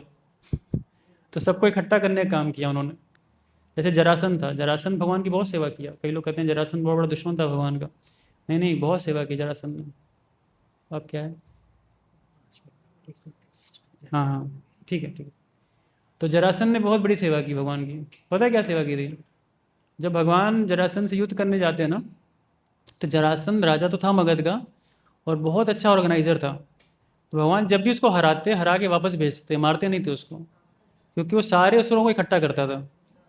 इकट्ठा करके फिर किसके पास लाता? भगवान के पास लाता। तो भगवान को पूरे भारत में घूमना नहीं पड़ता असुरों को मारने के लिए, वो एक बार में सारे काम करके ला के दे रहा है आपको। तो भगवान एक बार में मारते सबको और फिर जरासंध को छोड़ देते, जाओ तुम वापस, अगले लौट को लेके आओ। तो ऐसे 18 बार हुआ। तो आपको इस दृष्टि से देखना चाहिए कि जरासंध ने सेवा की भगवान की। इसी, हाँ जी, आप कुछ कह रही? तो सेवा की, उसी प्रकार से शंकराचार्य ने भी क्या किया? सेवा की, सबको इकट्ठा कर दिया एक जगह, ताकि वैष्णव भक्त परेशान ना हो। उसके बाद हमारे सारे आचार्य आना शुरू किए, रामाचार्य आए, मध्वाचार्य आए, उसके बाद श्री चैतन्य महाप्रभु आए। इस प्रकार से पूरी परंपरा चली। ठीक है ना, वो बड़ी सेवा थी, ऐसे याद रखिएगा इस चीज़ को। अब नेक्स्ट में आते हैं पेज नंबर 13 में 8वीं लाइन पे। तो 8वें मिला आपको लाइन, यहाँ पे लिखा है कि ज्ञान की 2 पद्धतियाँ। मिला आपको ज्ञान की 2 पद्धतियाँ? क्या लिखा हुआ है? हाँ, निगमनिक तथा आगमनिक। इसको टेक्निकली संस्कृत में बोलते हैं अवरोहपंथी, आरोहपंथी। ठीक है, ये पता होना चाहिए हमें, अवरोह आरोह क्या मतलब होता है इसका। एक होता है ज्ञान जो ऊपर से नीचे आए, और एक ज्ञान होता है जिसमें हम नीचे से ऊपर जाएं। अर्थ क्या होता है इसका? जैसे आज का जो भौतिक विज्ञान है, वो भौतिक विज्ञान क्या है आज का, वो नीचे से ऊपर, मतलब रिसर्च पे बेस्ड है।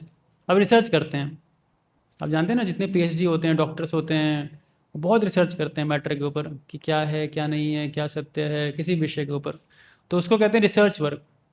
तो ये ज्ञान हमेशा अपूर्ण होगा, ये प्रभुपाद हमेशा कहते थे, क्योंकि आप इसमें सहारा किसका ले रहे हो?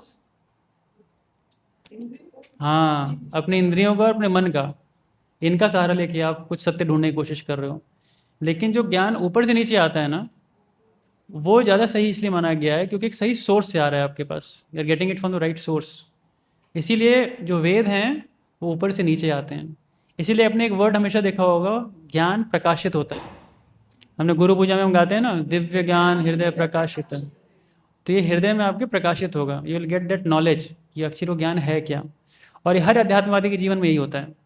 मायावादी के लिए यही प्रकाशित होगा कि भाई परम सत्य एक रोशनी है, उसके लिए ये चीज़ होगी।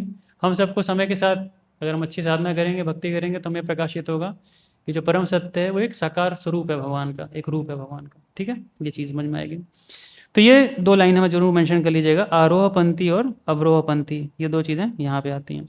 प्रभुपाद जी एक उदाहरण दे रहे हैं कि अगर आप अपने मेहनत से ढूंढने की कोशिश करोगे तो नुकसान क्या होगा। मान लो आप ब्रह्मा जी का उदाहरण दे रहे हैं, यहाँ पे ब्रह्म संहिता में बात बोलते हैं, पंथास्त कोट सरसम प्रगम्य, इस वर्ष को कोट करते हुए बताते हैं कि अगर मान लीजिए जब 2000 मील प्रति घंटे की गति से भी उड़ रहे हैं और मान लीजिए बहुत तेज मन की गति भी आप प्राप्त कर लें, तो भी आप हो सकता है भगवान तक ना पहुँचें, मुश्किल है भगवान तक पहुँचना। इसीलिए आपको निर्भर रहना पड़ेगा कि अगर भगवान आपके पास आएंगे ना तो आपके लिए आसान है काम करना, नहीं तो मुश्किल है काम करना। इसीलिए भगवान प्रभुपाद ने इस बात को खंडित किया है कि रिसर्च वर्क से हम भगवान को प्राप्त नहीं कर सकते। ठीक है, उसके बाद नेक्स्ट में हम देखेंगे, तो मैंने आपको ऑलरेडी ये बता दिया कि किस प्रकार से 4 वेद थे, 4 वेदों के अंदर कैसे कैसे विभाजन किए गए हैं, उपनिषद हैं, और फिर ये बात यहाँ पे आती है। अंतोगत्वा हम एक चीज़ और पढ़ेंगे और उसके बाद इसको मैं वर्ष नंबर 1 से शुरू करते हैं।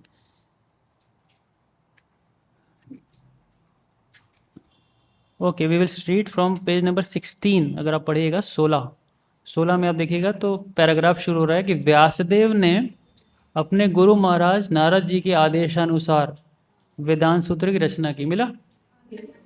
ठीक है, अब कौन पढ़ेगा? माइक किसके पास? आप पढ़ोगे? ये लो, आप ये बोलो, ये वाला पैराग्राफ।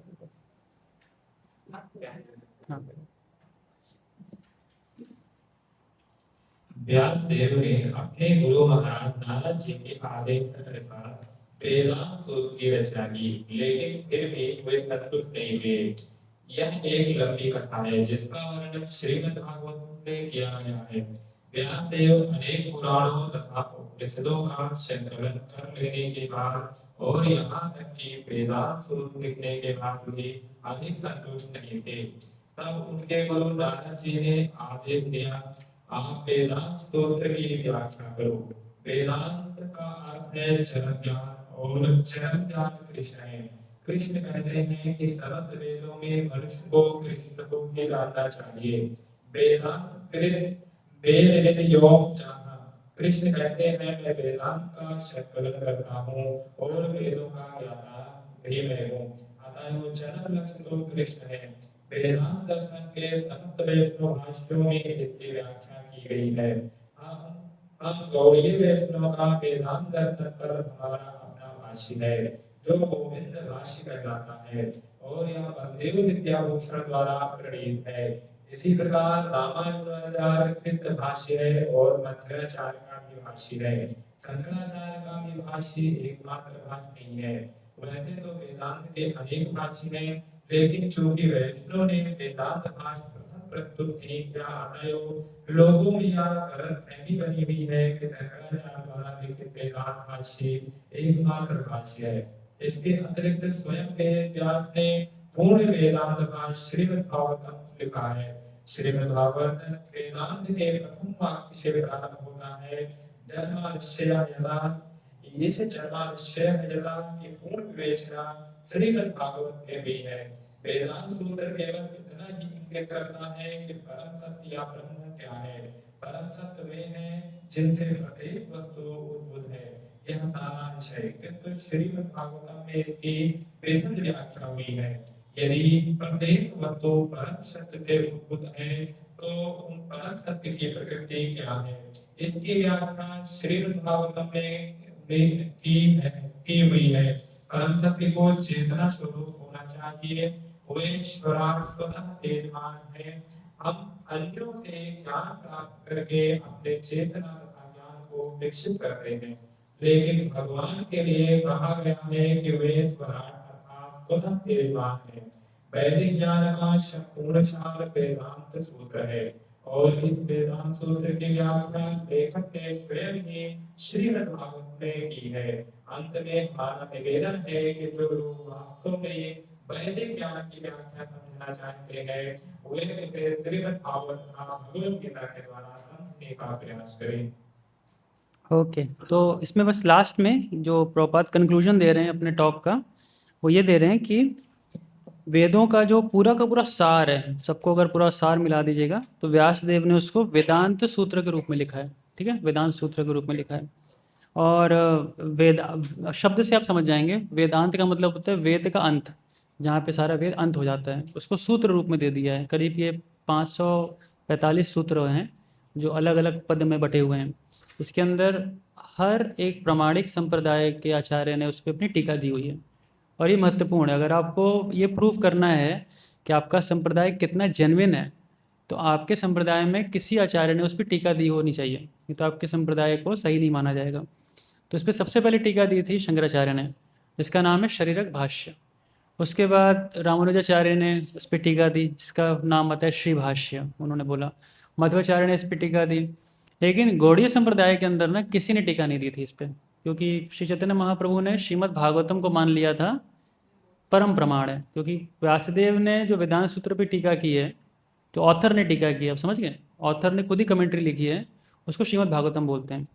तो चैतन्य महाप्रभु ने यह मान लिया था कि जब ऑलरेडी व्यासदेव ने श्रीमद् भागवतम दे दी है, तो फिर आवश्यकता नहीं है और कोई कमेंट्री की।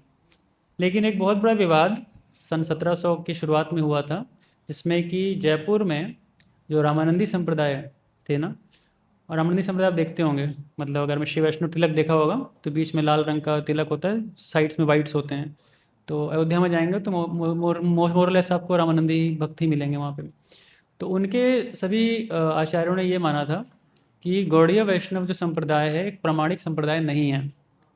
समझ रहे हैं? तो जब तक आप प्रामाणिक संप्रदाय नहीं है ना, तो आप अपनी पूजा पद्धति नहीं बना सकते कोई भी।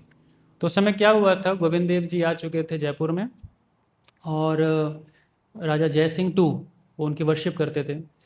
और उन्होंने साथ ही साथ विश्वनाथ जी के ठाकुर और पूर्ववर्ती जितने आचार्य थे उनके मार्गानुसार, उनके दिए हुए दिशा के अनुसार राधा रानी की स्थापना की थी गोविंद के साथ। बाद में उन्होंने साफ साफ कहा रामानंदियों ने कि राधा रानी की वर्शिप कहीं भी लिखी नहीं है शास्त्रों में, कोई बोनाफाइड नहीं है, आप ढूंढ के दिखाओ, कहीं नहीं है राधा रानी और कृष्ण की वर्शिप। और दूसरा तो आपका जो संप्रदाय है वही सही नहीं है। तो जब तक आपके संप्रदाय पे कोई टीका नहीं लिख के देगा वेदांत सूत्र पे, तब तक उसको हम संप्रदाय नहीं मानेंगे। तो बाद में बहुत लंबी कथा है, बट बाद में जाके बलदेव विद्याभूषण प्रभु जाते हैं और गोविंद देव जी से कृपा प्राप्त करते हैं, फिर वो पूरा वेदांत पे टीका लिखते हैं, और वो गोविंद भाष्य के रूप में। अगर आपने भगवद गीता पढ़ी होगी तो उसके शुरुआत में प्रभुपाद लिखते हैं कि ये जो पुस्तक है मैं समर्पित करता हूँ किसको, बलदेव विद्याभूषण प्रभु को, क्योंकि उन्होंने गोविंद भाष्य पे अपनी कमेंट्री को दिया था। राइट? तो कहने का अर्थ क्या था कि यहाँ पे मैं जो बात बता रहा हूँ वेदांत सूत्र, उसकी जो नेचुरल कमेंट्री क्या है वो श्रीमद् भागवतम है। तो अगर हम इसके बारे में बस इतना जान लें कि अगर श्रीमद् भागवतम का कंक्लूजन हमारे लिए परफेक्ट है, फाइनल है, तो एवरीथिंग एंड्स देयर, दैट वहाँ पे जाके वो चीज़ें समाप्त हो जाती हैं। ठीक है? तो अभी आपको 5 से 10 मिनट का ब्रेक प्रभु जी ने बोला देने के लिए, 5 मिनट का ब्रेक बोला है, तो आपको 5 मिनट का ब्रेक देते हैं और फिर हम इसको शुरू करते हैं। तो 5 मिनट्स के बाद आप वापस फटाफट आ जाइएगा। हरे कृष्ण। दोहराइएगा। ॐ पूर्णमदः पूर्णमिदं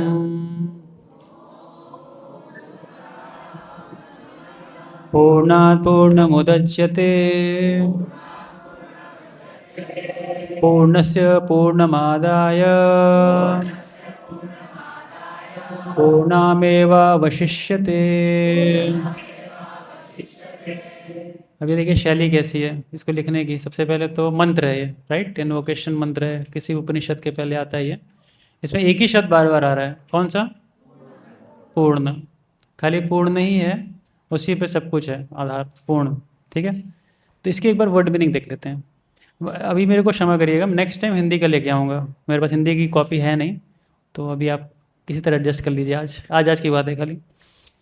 तो ओम प्रणव सर्ववेदेषु, भगवान गीता में बोलते हैं, नहीं प्रणव सर्व नहीं, लेकिन फिर दिखाने के लिए नहीं मेरे पास, एक्चुअली दिक्कत ही होगी। मैं नेक्स्ट टाइम सॉफ्ट कॉपी लेके आऊँगा, ठीक है, तब हम आपको प्रॉपरली दिखाएंगे। तो ओम शब्द बहुत महत्वपूर्ण है। जितने भी आप देखिएगा वैदिक शास्त्र हैं, उनके जितने भी मंत्र हैं वो ओम से ही शुरू होते हैं। और गीता में भगवान ने क्या बोला है? प्रणव सर्व वेदेषु। ये याद रखिएगा इस बात को, प्रणव सर्व वेदेषु, कि मैं एक साउंड फॉर्म में, एक एक आवाज़, एक साउंड फॉर्म में अगर मेरे को समझना हो दुनिया में ना, तो ओम शब्द से सुनते हैं। और ओम में वो शक्ति होती है। ओम को अगर आप बहुत देर तक और बहुत ध्यानपूर्वक रिसाइट करेंगे ना, आपको खुद फील होगा आप कहीं एंटर कर रहे हैं। कोई ऐसी एक निर्विशेष दुनिया है जहाँ पे आपको बहुत शांति प्रतीक होगी। लेकिन वो शुरुआत के आध्यात्मवादियों के लिए ठीक है, लेकिन जो एडवांस होते हैं उनके लिए हरे कृष्ण मंत्र होता है।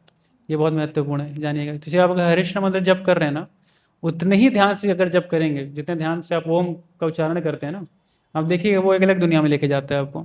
बट ओम आपको कम से कम एक शांति का प्रतीक करा देता है। इसलिए कई बार बहुत अशांत हो मन ना, और आपको समझ में नहीं क्या करें, अब शांति से बैठ के अगर 5 मिनट खाली ओम, शांति हो जाती है। उतना नहीं लगता है तो बुरा मत मानिएगा, वो अपराध होते हैं हमारे इसीलिए नहीं लगता है। नहीं तो बिना अपराध के हरे कृष्ण महामंत्र में ज़्यादा लगेगा। शुरू में लगा था ना, सभी को लगा, सब ओम जप करके तो आए नहीं यहाँ पे।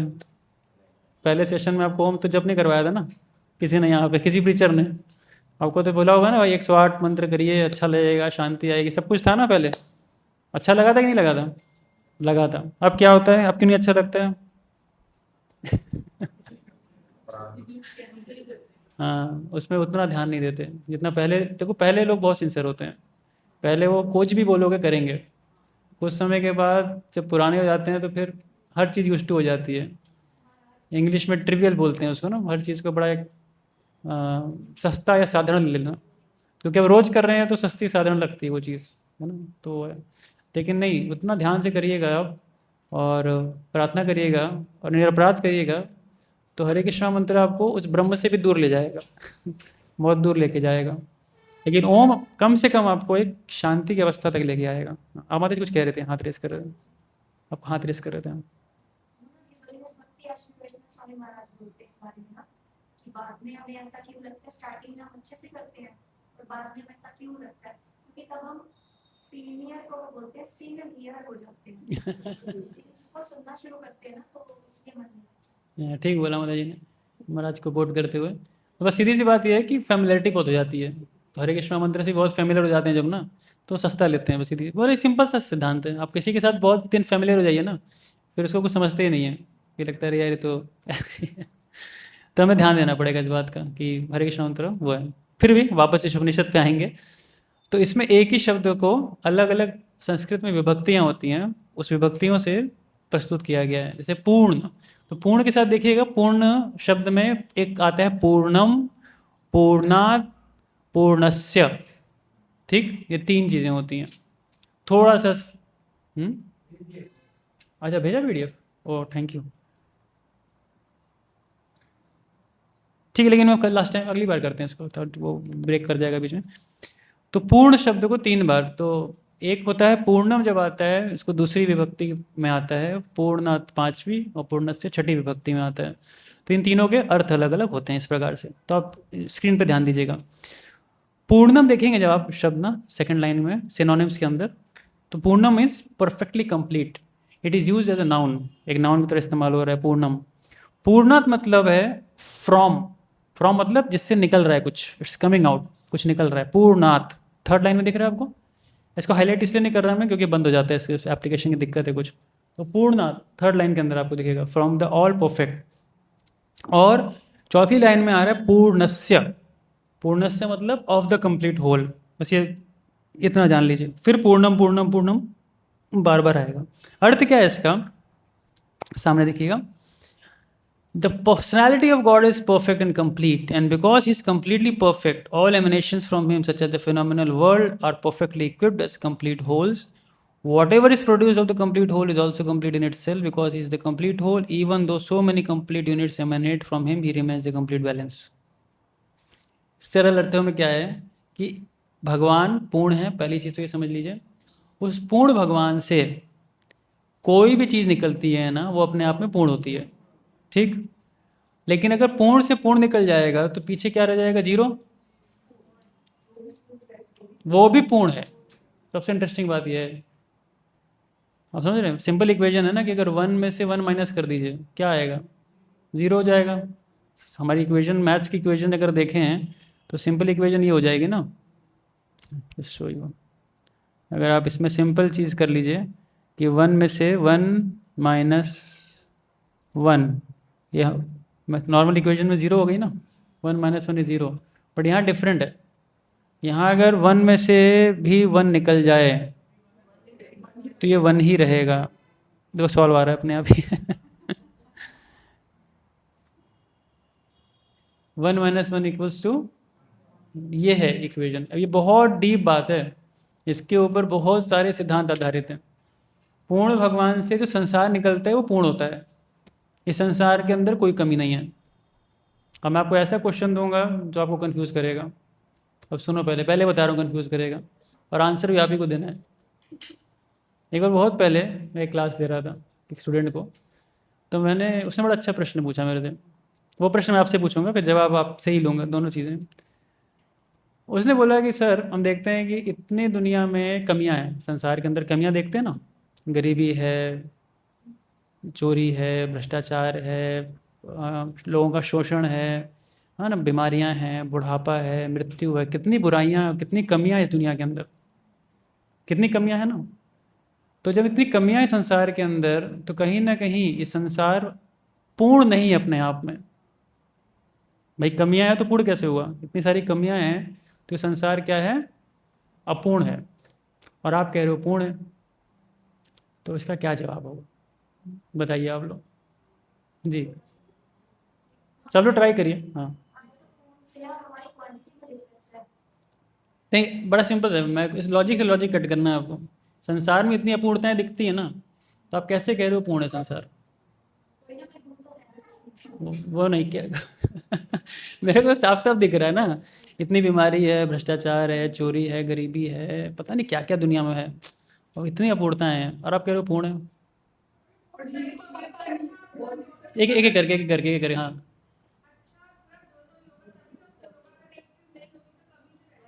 अच्छा, माता जी कह रही हैं अच्छा बुरा दोनों होना चाहिए तभी पूर्ण है कोई चीज़।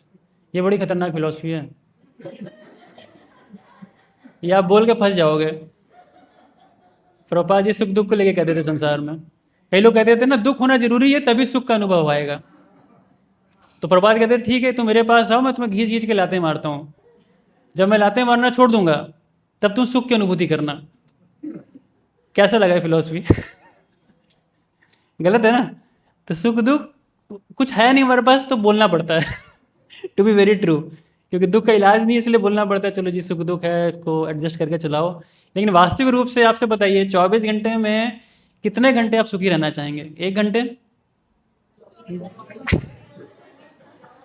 फिर आप कह रहे हो दुख होना चाहिए। हाँ, एक एक करके बोलेंगे, एक एक करके। हाँ बोलिए। लेकिन ये हिरण्य शक्ति होगी जो वहां से पृथक बिना मतलब अलग है। देखिए, मैं तो एक सिंपल विद्यार्थी बैठा हूँ आपके आगे, मैंने क्वेश्चन सिंपल सा रखा। इस दुनिया में मेरे को बहुत अपूर्णताएं दिखती हैं, ठीक है ना, बहुत अपूर्णताएं दिख रही हैं मेरे को, और आप कह रहे हो दुनिया पूर्ण है। बस ये समझाओ तो मेरे को, सरल भाषा में समझाओ, ये मेरे को बहिरंगा अंतरंगा ये सब शक्ति वक्ति नहीं समझ आती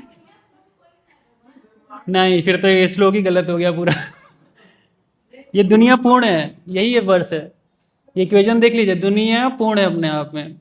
हाँ आप बोलिए माता जी। यहाँ तो पूरा बस हमारा मन का ही ये सब कुछ है, ये हमारे मन की इच्छा। नहीं, मन का नहीं, लिटरल दुख है माता जी। देखो, किसी को चोट लग जाए, किसी को कैंसर हो जाए, किसी के साथ चोरी हो जाए, वो तो दुख है ना, मन का क्या है वहाँ पे? एक एक करके। हाँ,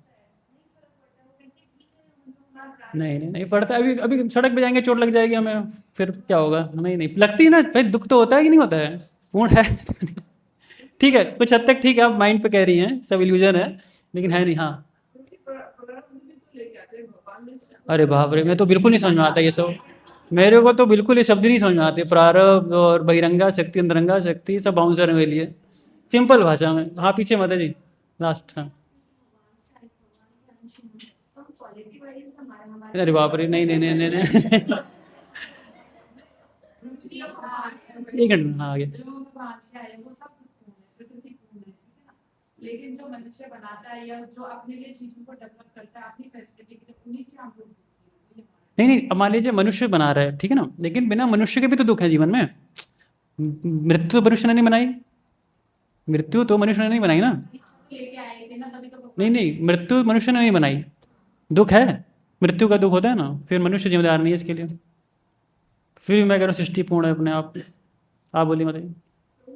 अगर हमें ज्ञान ही नहीं है तो हम उसको पूर्ण नहीं मानेंगे ना, अगर हमें ज्ञान नहीं है तो उसे पूर्ण ही मानेंगे। कि हमें कुछ पता ही नहीं है अंदर कि हम मर रहे हैं। अभी हमें फिलॉसफी पता नहीं हम आ रहे हैं नेक्स्ट बर्थ में, तो हमें ज्ञान नहीं तो हमें सब कुछ पूर्ण ही लगता है कि हाँ सब पूर्ण है। हाँ ठीक है, अच्छी फिलॉसफी दी आपने, और क्वेश्चन ये है कि जो मुझे अपूर्णताएं दिख रही हैं उसके कारण जो हमारा स्टेटमेंट है कि दुनिया पूर्ण है वो गलत है। ये मतलब ईशोपनिषद का ये मंत्र गलत दिया है, सीधी बात मैं ये प्रूव करना चाह रहा हूँ। आपको बस इस मंत्र को सही साबित करना है। हमने दी है, भगवान ने तो नहीं नहीं, आप मनुष्य तो आ ही नहीं रहा है बीच में। प्रभु जी की साइड से बोलिए कुछ।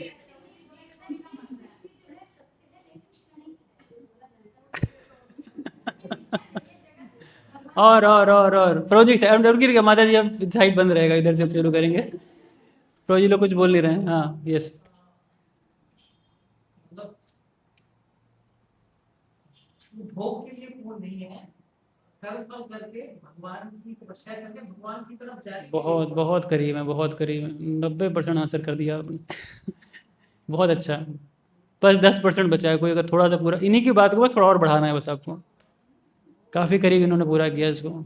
जी माता जी आप बोलिए। जो अगर हम इस संसार में भगवान से कनेक्ट नहीं करते तो ये अपूर्ण है, अगर भगवान से कनेक्ट करें अपना संबंध बनाने तो पूर्ण है। ठीक है, चलेगा, लेकिन और थोड़ा। हाँ ये एक उदाहरण सुनो, जैसे कि ये एसी है, कूलिंग कर रहा है, तो ये हमें दिख रहा है कूलिंग कर रहा है, लेकिन ये साबित कर रहा है कि गर्मी है, इसलिए तो ये कूलिंग कर रहा है। तो कहीं ना कहीं जो हम सुख और दुख का डेफिनेशन देते हैं, तो जैसे प्रकाश और अंधकार का देते हैं, अगर यदि अंधकार है तो प्रकाश है कहीं ना कहीं, यदि प्रकाश है तो ये साबित करता है कि अंधकार है, जब तो वो प्रकाश है। ये इसका प्रति क्या कहते हैं, ठीक है ठीक है, कुछ कुछ कुछ कुछ कुछ ठीक है, बट बहुत फिलोसफिकल है, बहुत फिलोसफिकल है, लेकिन ठीक है, सिंपल आंसर देता हूँ मैं इसका। कभी भी आप किसी चीज़ को पूर्ण या अपूर्ण बोलते हैं ना, उसके पीछे आपको पहले देखना पड़ेगा वो क्राइटेरिया क्या है पूर्णता का। What is the basis of saying something that it is complete. Basis, purpose. कोई चीज़ बनती है ना, कोई भी चीज़ बनाते हैं दुनिया में, सबसे पहले आप डिफाइन करते हैं उसका पर्पस। बिना पर्पस डिफाइन किए कोई चीज़ नहीं बनाई जाएगी। ठीक है, इतना क्लियर है। कोई भी चीज़ आप बनाएंगे, आईपैड बनाया आपने, एसी बनाया आपने, पंखे बनाए, लाइट बनाए, पहले आपको पर्पस क्लियर होना चाहिए। पर्पस था भाई मेरे को इससे लाइट चाहिए, ये मुझे ठंडक नहीं देगा, ये ठंडक देने के लिए नहीं बनाया। ये जो ट्यूब है ठंडक देने के लिए नहीं बनाया। ये मेरे दांत को साफ़ करने के लिए नहीं बनाया। इसको मैं अगर टूथपेस्ट लगा के इसको साफ़ करने की कोशिश करूँगा तो ये चोट खाऊंगा मैं इससे। Everything has a purpose in this world. पहला पॉइंट ये क्लियर कर लीजिए। ठीक, अब बात आती है दुनिया। ये दुनिया का क्या पर्पस है, बोलिए। दुनिया का क्या पर्पस है, दुनिया भगवान ने क्यों बनाई? ये जो हाँ एक एक एक एक एक एक एक हाँ आप बोलिए माता जी। तो यहाँ पे क्या ऐसा वातावरण भगवान बनाएंगे जिससे आप भक्ति कर सको? भक्तों का संग तो एक्सटर्नल प्रोडक्ट है, वहाँ से आया हुआ है। वो स्पिरिचुअल वर्ल्ड का प्रोडक्ट है। हाँ बोलिए बोलिए, कोई हाथ हिला रहा था इधर। हाँ डिफिकल्ट सिचुएशंस जरा गया हाँ परफेक्ट। ये जानबूझ के बनाया भगवान ने इसको। क्यों? क्योंकि अगर इसको परमानेंट बना देंगे तो आप कभी नहीं जाइएगा यहाँ से बाहर, आप यहीं पे रहेंगे हमेशा। आप सोचिए, क्या ये दुनिया पूर्ण है कि नहीं है? पूर्ण है ना। अगर दुनिया में गरीबी है, बीमारी है, जन्म है, बुढ़ापा है, मृत्यु है, अब दुनिया पूर्ण है? होना चाहिए। पक्की पूर्ण है ना। हाँ अब पूर्ण है एकदम, समझ गए आप। ये पॉइंट मैं समझाना चाह रहा था। अच्छा आपने बोला नहीं लेकिन। अच्छा आपने हाथ ऐसे रेस करो, अब दिखा नहीं मेरे को, सॉरी। ऐसे ठीक है माता जी, हाथ रेस करना चाहिए। हाँ परफेक्ट। तो खाले में शाश्वतम के डेफिनेशन के हिसाब से ये दुनिया पूर्ण है, और दुनिया भगवान ने इसीलिए बनाई है। दुनिया भगवान ने हमें एंजॉय करने के लिए नहीं बनाई है। अगर इस कंसेप्ट को समझ जाएंगे तो ईश्वर निषद में एंटर करने के लिए तैयार हैं पूरी तरीके से। यही बात है। ओम पूर्णमद पूर्णमिदम पूर्णात् पूर्णमुदच्यते पूर्णस्य पूर्णमादाय पूर्णादेव अवशिष्यते। सिंपल सी बात बोली यहाँ पे ना कि पूर्ण से पूर्ण आता है और पूर्ण के निकल जाने के बाद भी पूर्ण पूर्ण रहता है अपने आप। सिंपल। अब एक बड़ी परफेक्ट लाइन हम परपट, ये सब परपट आप पढ़ लीजिएगा प्लीज़, मेरा रिक्वेस्ट है, क्योंकि उतना मैं नहीं कवर कर रहा, बट आपसे रिक्वेस्ट है कि आप इसको ज़रूर पढ़िएगा। अब मैं आपको एक बड़ी पंचिंग लाइन दिखाऊंगा यहाँ पे, जो कि हमारे कई चीज़ों को सॉल्व कर सकती है। Just 1 minute. ओके, ऐसा करते हैं, पढ़ते हैं पूरा, क्योंकि मुझे लगता है इसको स्किप करने से हम कई चीज़ें स्किप कर जाएंगे। So let's read. आप हिंदी में पढ़िए इसको। किसी के पास है माइक? माइक कहाँ है? हाँ पीछे, माता जी को इधर दीजिए, उधर दीजिए। आप लोग पढ़िए, माता जी साइड से पढ़िए। यस, परपट पढ़िए हिंदी में। परम पूर्ण या सर्वोपरि परम सत्य पूर्ण पुरुषोत्तम भगवान है। निर्विशेष ब्रह्म या परमात्मा की अनुभूति परम पूर्ण की अधूरी अनुभूति है। पूर्ण पुरुषोत्तम भगवान तो जो सच्चिदानंद विग्रह है और निर्विशेष ब्रह्म की अनुभूति उनके सत पहलू या उनके शाश्वत होने की अनुभूति है, तथा परमात्मा की अनुभूति उनके सत तथा चित पहलुओं की अनुभूति है, जो उनकी शाश्वतता तथा ज्ञान को सूचित करते हैं। किंतु भगवान की अनुभूति सारे दिव्य स्वरूपों, सच, चित तथा आनंद की अनुभूति है। जब किसी को परम पुरुष की अनुभूति हो जाती है तो वह परम सत्य के इन पहलुओं का भी पूर्ण रूप में अनुभव करता है। विग्रह का अर्थ है रूप, अतः परम सत्य रूप विहीन निराकार नहीं है। यदि वे रूपविहीन होते या यदि वे अपनी सृष्टि की अपेक्षा किसी भी तरह कम होते तो वे पूर्ण नहीं हो सकते थे। परम पूर्ण में हमारा अनुभव के भीतर तथा बाहर की प्रत्येक वस्तु होनी चाहिए, अन्यथा वे पूर्ण नहीं हो सकते। परम पूर्ण भगवान में अनंत शक्तियाँ होती हैं, वे सब की सब उन्हीं के समान पूर्ण होती हैं। इस तरह दृश्य भौतिक जगत भी अपने में पूर्ण है। ये 24 तत्व जिनका यह भौतिक ब्रह्मांड अस्थायी प्राकट्य है, इस तरह व्यवस्थित किए गए हैं कि इस ब्रह्मांड के पालन तथा भरण की आवश्यक प्रत्येक वस्तु उत्पन्न कर सके। ब्रह्मांड का पालन करने के लिए इसकी किसी अन्य इकाई को भ्रम प्रयास करने की आवश्यकता नहीं है। ब्रह्मांड अपने निजी काल माप के अनुसार कार्य करता है, जो परम पूर्ण की शक्ति द्वारा निश्चित किया गया है, और जब वह कालावधि पूरी हो जाती है तो यह अस्थायी अभिव्यक्ति परम पूर्ण की संपूर्ण अव्यवस्था से विनष्ट हो जाती है। छोटी पूर्ण इकाइयों जीवों को सारी सुविधाएं प्रदान की जाती हैं, जिससे वे उन परम पूर्ण की अनुभूति कर सके। परम पूर्ण के अधूरे ज्ञान के कारण ही विभिन्न प्रकार की अपूर्णताओं का अनुभव होता है। मनुष्य जीवन जीव की चेतना का पूर्ण प्राकट्य है, और यह चेतना जन्म और मृत्यु के चक्र में 84 लाख योनियों से विकसित होने के बाद मिलती है। यदि जीव अपनी पूर्ण चेतना युक्त इस मानव जीवन में परम पूर्ण से संबंधित अपनी पूर्णता की अनुभूति नहीं करता तो वह अपनी पूर्णता की अनुभूति करने का अवसर खो देता है, और यह भौतिक प्रकृति के नियम द्वारा पुनः विकास चक्र में डाल दिया जाता है। चूँकि हम यह नहीं जानते कि हमारे पालन के लिए प्रकृति में पूर्ण व्यवस्था है, अतएव हम इंद्रिय भोग के तथाकथित पूर्ण जीवन की सृष्टि करने के लिए प्रकृति के साधनों का उपयोग करने का प्रयास करते हैं। चूँकि जीव परम पूर्ण से संबंध किए हुए बिना इंद्रिय जीवन का भोग नहीं कर सकता, अतएव इंद्रिय भोग का ब्रह्मयुक्त जीवन मोह माना जाता है।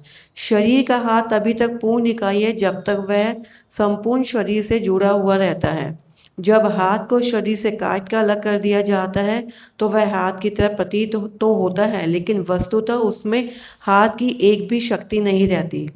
इसी प्रकार सारे जीव परम पूर्ण के अंश हैं, और यदि उन्हें इस परम पूर्ण से पृथक कर दिया जाए तो पूर्णता की भ्रामक अभिव्यक्ति उन्हें पूर्णतः तुष्ट नहीं कर सकती। मनुष्य जीवन की पूर्णता की अनुभूति तभी हो सकती है जब वह उस परम पूर्ण की सेवा में लग जाए। इस संसार की सारी सेवाएं, चाहे वे सामाजिक, राजनैतिक, सांप्रदायिक, अंतर्राष्ट्रीय हो या अंतर्राष्ट्रीय भी हो, तब तक अपूर्ण बनी रहेंगी जब तक उन्हें परम पूर्ण के साथ संबंधित न कर दिया जाए। जब प्रत्येक वस्तु संपूर्ण से जुड़ जाती है तो उससे संलग्न सारे अंश भी अपने आप में पूर्ण हो जाते हैं। धन्यवाद ममती। तो अभी हमने जो पढ़ा ना, उसको मैंने बहुत ही सिंपल से एक क्वेश्चन से आपको पुटअप कर दिया था पूर्णता को लेकर के। तो इसीलिए अगर हमें चीज़ों को सही तरीके से समझना है दुनिया के अंदर ना, तो हमें इस पूर्णता के विषय में ज्ञान होना चाहिए। जैसे कि देखिए आपके स्क्रीन पे अगर जो फर्स्ट लाइन आप देखिएगा जो मेंशन की है, मैं अंग्रेज़ी फिर हिंदी में पढ़ दूंगा। लिखा है all forms of incompleteness are experience due to the incomplete knowledge of the complete whole. ये बहुत महत्वपूर्ण है। हमने तो पहली बार इस उपनिषद पढ़ा था बहुत पहले 2007-8 के अंदर, ये लाइन बहुत हिट किया था, क्योंकि ये लाइन ऐसी है जो हमें अंदर तक हिला के रख सकती है कि हर प्रकार की अपूर्णता जो हम अनुभूति करते हैं इस दुनिया के अंदर, अनुभव करते हैं, है ना, वो क्यों है? अधूरा ज्ञान, अपूर्ण ज्ञान एक पूर्ण भगवान का।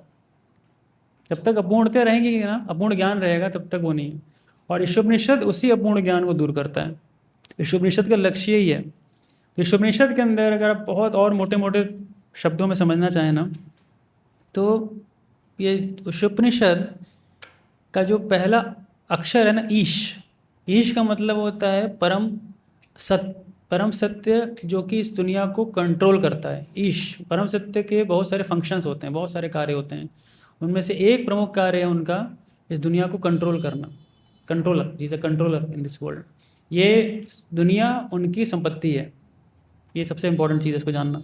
इसीलिए जो पहला वर्ष आएगा उसमें पहला अक्षर ही आता है ईशावास्यम, है ना, ईशा आवास्यम। जैसे घर के आगे हम लोग लिखते हैं ना कि सीता आवास, राम आवास, ये आवास, तो इसलिए ईशावास्य। ईशावास्य मतलब ये जो संसार है ये वास्तविक रूप से किसी की संपत्ति है किसी की। जब तक उसको अपने सामने लेके नहीं आएंगे आप, if you don't bring him into the picture, तब तक हमारी समझ इस दुनिया को लेके सही नहीं होगी। ये पहली चीज़ है। और फिर दुनिया की सही समझ कब बनेगी? जब भगवान और भगवान की प्रकृति दोनों की सही समझ हमारे पास होगी। इसलिए भगवद गीता में अगर आपने पढ़ा होगा 7वां अध्याय ध्यान से, तो 7वें अध्याय का जो शीर्षक है ना, भगवत ज्ञान है ना, नॉलेज ऑफ द एब्सोल्यूट। याद आ रहा है? कुछ रिवाइज करा दे रहा हूँ आपको 7 चैप्टर के अंदर। उसमें सबसे पहले जो वर्स है, भगवान क्या कहते हैं? पहला वर्स याद है? मया सक्त मन पार्थ योग युंजन मदाशय स्वयं समग्रम माम यथा ज्ञास्यसि तच्छृणु। शुणु वर्ड बड़ा महत्वपूर्ण है वहाँ पे। शुणु मतलब सुनो। क्या सुनो? भगवान कह रहे हैं मेरे से सुनो, क्योंकि मेरे से सुनोगे तो असंशय समग्रम माम, संशय भी नहीं रहेगा आपको और पूर्ण रूप से समझ जाओगे क्या बोलने जा रहा हूँ मैं। अच्छा, और भगवान आगे क्या बताने गए उस चैप्टर के अंदर? कुछ आइडिया किसी को? हाँ, वेरी गुड वेरी गुड। अपनी शक्तियों के विषय में बताया है, इस संसार के विषय में बताया है। तो सबसे पहले तो भौतिक प्रकृति के विषय में बताया, जैसे शुरू उन्होंने किया भूमि रपन वायु खम मनो बुद्धि रे वचा, इससे बताया। और बीच में जाते जाते जाते जाते 7 चैप्टर में तो टच नहीं किया उसको। 7 में तो पूरी भौतिक प्रकृति बहुत विस्तार से बढ़िया से समझाया। 8वें चैप्टर में जाके मृत्यु के ऊपर सबसे ज़्यादा सेक्शन दिया उन्होंने। और 9वें अध्याय में जा कर के वो भी बीच में एक जगह पर उन्होंने आध्यात्मिक शक्ति के विषय में बताया। क्या वर्ड से कौन बताएगा 9वें चैप्टर के अंदर? महात्मानस्तु मां पार्थ देवीं प्रकृतिमाश्रिता ते मनसो भूता देवीं अव्ययम। तो क्या उसने बोला था? महात्मानस्तु मां पार्थ देवीं प्रकृतिमाश्रिता। यहाँ पे देवी प्रकृति डिफाइन की है। तो ये तो आध्यात्मिक प्रकृति हो गई, ये तो आध्यात्मिक प्रकृति है, इसको आध्यात्मिक लोग ही समझ सकते हैं। लेकिन भौतिक प्रकृति के विषय में भगवान ने 2 अध्याय पूरे दिए हैं। मुख्यतः 7वां दिया है, 8वें में थोड़ा सा पार्ट टच किया है, मेनली मृत्यु के ऊपर बोला है। और 7वां बहुत महत्वपूर्ण अध्याय है अगर भौतिक प्रकृति को आपको समझना हो तो। और इसमें भी ईशोपनिषद में भी अभी आगे आएगा, 2-3 वर्ष से आएंगे ऐसे शुरुआत में, जो आपको बताएंगे कि भौतिक प्रकृति कैसे कार्य करती है। तो ये दोनों ज्ञान हमको होना बहुत ज़रूरी है। पहला ज्ञान भगवान के विषय में और दूसरा ज्ञान प्रकृति के विषय में। अगर ये दोनों को आपको नॉलेज है ना पूरी कंप्लीट, तो आप समझ लीजिए आपको संपूर्ण ज्ञान हो चुका है। अब you know the complete truth, है ना, कंप्लीट ज्ञान है आपको। नहीं तो समस्या क्या होगी? अपूर्ण रहेगा।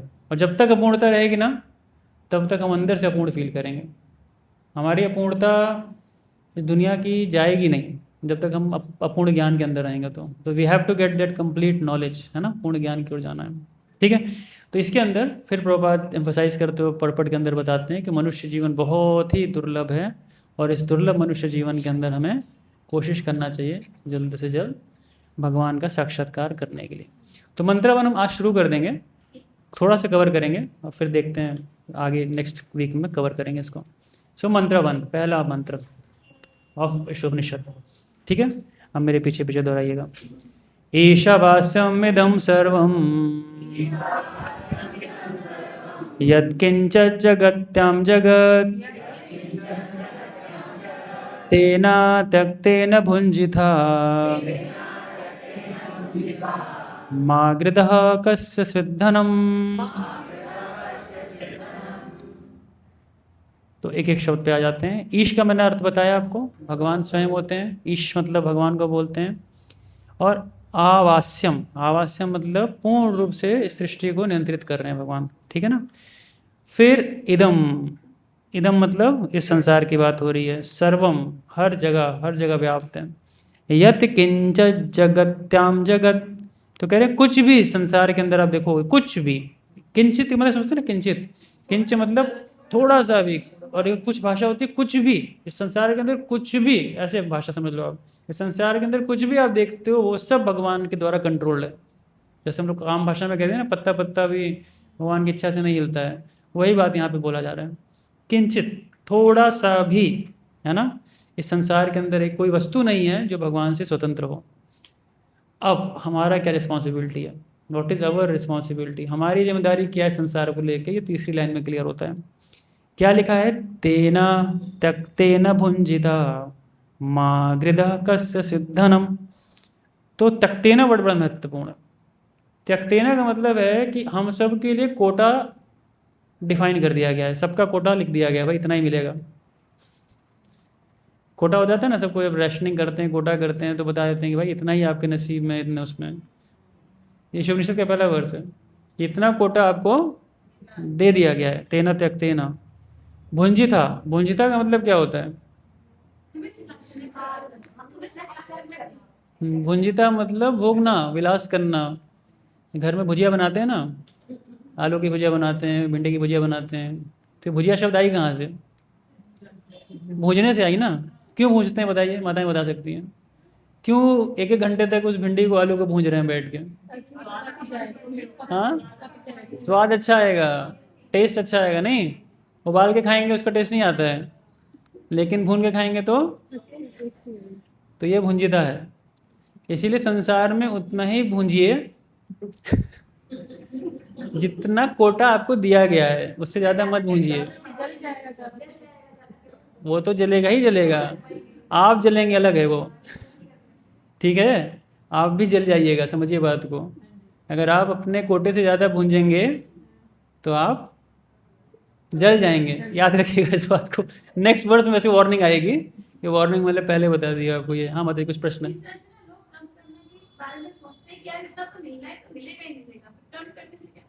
नहीं, कर्म का सिद्धांत सुनिए। अच्छा क्वेश्चन। देखिए, मान लीजिए मैंने आपके लिए यहाँ पे एक बढ़िया सा आम रखा हुआ है इस टेबल पे आपके लिए, मान लीजिए, और मैं कहूँ माता जी आपके नसीब में ये आम, आप क्या करेंगे? अब क्या करें, आगे बढ़ के आएंगे ना चल के, इतना दूर तो चल के आएंगे ना यहाँ तक, फिर आम उठाएंगे। तो उतना दूर अब चल के यहाँ तक पहुँचे, इसी को कर्म बोलते हैं। तो इतना तो कर्म करना ही पड़ेगा आपको, अगर नसीब में है तो भी करना पड़ेगा।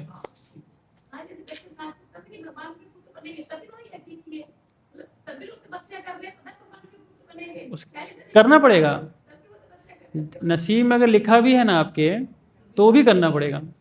लेकिन मान लो किसी को पता ही नहीं मेरे नसीब में क्या लिखा है, तो फिर क्या करना है, करना है कि नहीं करना है? फिर भी करना है। इसीलिए कर्म का सिद्धांत हमेशा लागू होता है, भले पता हो चाहे ना पता हो। समझिए इस बात को। कई लोग क्या होता है, आध्यात्मिकता में यही बात लेके चलते हैं आगे कि जो नसीब में लिखा है मिलना है, मिल ही जाएगा। हमें क्या करने की ज़रूरत है, हमें कुछ करने की ज़रूरत है? ज़रूरत है। अगर नसीब में भी है तो नहीं मिलेगा जब तक आप उसको मेहनत नहीं करेंगे। Getting it? मेहनत नहीं करेंगे, बहुत इंपॉर्टेंट है। तो यहाँ पे बेसिकली जो पॉइंट यहाँ पे वो दिया जा रहा है ना, एम्फोसाइज किया जा रहा है, वो दिया जा रहा है कि आपको जितना कोटा अलॉटेड है आपको उतना ही भोगना चाहिए, उससे ज़्यादा नहीं भोगना चाहिए। ये बात साफ साफ इसमें बोली जा रही है। और कह रहे हैं माँ का मतलब होता है मत करो, डोंट डू इट, मत करो। क्या मत करो? गृढ़ कस्य सिद्धनम, किसी दूसरे के धन पे या किसी दूसरे की संपत्ति पे कभी भी हाथ मत डालो।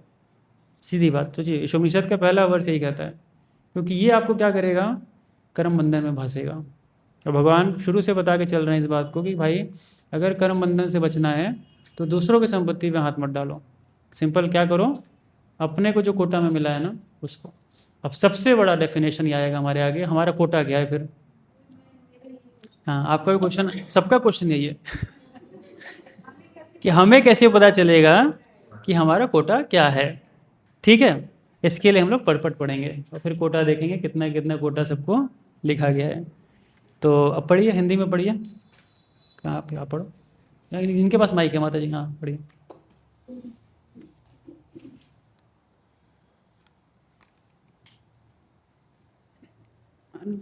अनुवाद। इस ब्रह्मांड के भीतर प्रत्येक जड़ अथवा चेतन वस्तु भगवान द्वारा नियंत्रित है और उन्हीं की संपत्ति है। अतएव मनुष्य को चाहिए कि अपने लिए वे केवल उन्हीं वस्तुओं को स्वीकार करें जो उनके लिए आवश्यक है और जो उसके भाग के रूप में नियत कर दी गई है। मनुष्य को यह भलीभांति जानते हुए कि अन्य वस्तुएं किसकी हैं, उसे स्वीकार नहीं करना चाहिए। तात्पर्य: वैदिक ज्ञान अमोघ है क्योंकि यह साक्षात भगवान से प्रारंभ होने वाली गुरु शिष्य की पूर्ण परंपरा से होकर आगे चलता आता है। चूंकि वैदिक ज्ञान का पहला शब्द भगवान द्वारा उच्चारित हुआ था, अतः इस ज्ञान का स्रोत दिव्य है। भगवान द्वारा उच्चारित शब्द अपौरुषेय कहलाते हैं, जो इस बात का संकेत हैं कि ये शब्द किसी भौतिक पुरुष द्वारा नहीं कहे गए हैं। भौतिक संसार में रहने वाले जीव में 4 दोष होते हैं। पहला, वह निश्चित रूप से त्रुटि करता है। दूसरा, वह मोहग्रस्त होने का पात्र होता है। तीसरा, जिसमें दूसरों को धोखा देने की प्रवृत्ति पाई जाती है। चौथा, उसकी इंद्रियां अपूर्ण हैं। इन 4 अपूर्णताओं से युक्त कोई भी मनुष्य पूर्ण ज्ञान प्रदान नहीं कर सकता। वेद ऐसे अपूर्ण वाणी द्वारा तैयार नहीं किए गए हैं।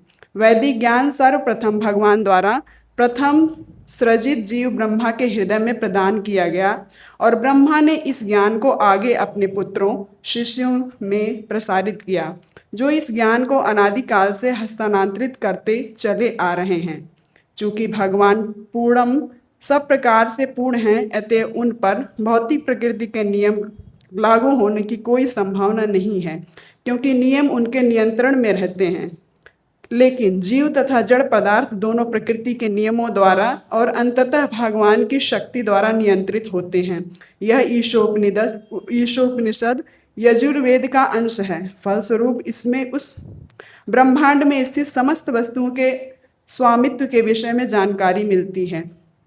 इस ब्रह्मांड के भीतर की प्रत्येक वस्तु पर भगवान के स्वामित्व की पुष्टि भगवत गीता के 7वें अध्याय में की गई है, जिसमें परा तथा अपरा प्रकृति की विवेचना की गई है। 7.4.5 प्रकृति के सब तत्व पृथ्वी, जल, अग्नि, वायु, आकाश, मन, बुद्धि, अहंकार भगवान की अपरा अर्थात भौतिक शक्ति अपरा प्रकृति से संबंधित हैं, जबकि जीव अर्थात चेतन शक्ति भगवान की उच्चतर शक्ति परा प्रकृति है। ये दोनों ही प्रकृतियां या शक्तियां भगवान से उद्भूत हैं और अंततोगत्वा जो कुछ भी विद्यमान है उस सब के नियंता भगवान ही हैं। ब्रह्मांड में ऐसी कोई वस्तु नहीं जो परा तथा या अपरा प्रकृति के अंतर्गत ना हो। इसलिए प्रत्येक वस्तु उन परम पुरुष की संपत्ति है। परम पुरुष अर्थात भगवान एक पूर्ण पुरुष हैं। उनके पास अपनी विभिन्न शक्तियों के द्वारा हर वस्तु को सामंजित करने की पूर्ण बुद्धि है।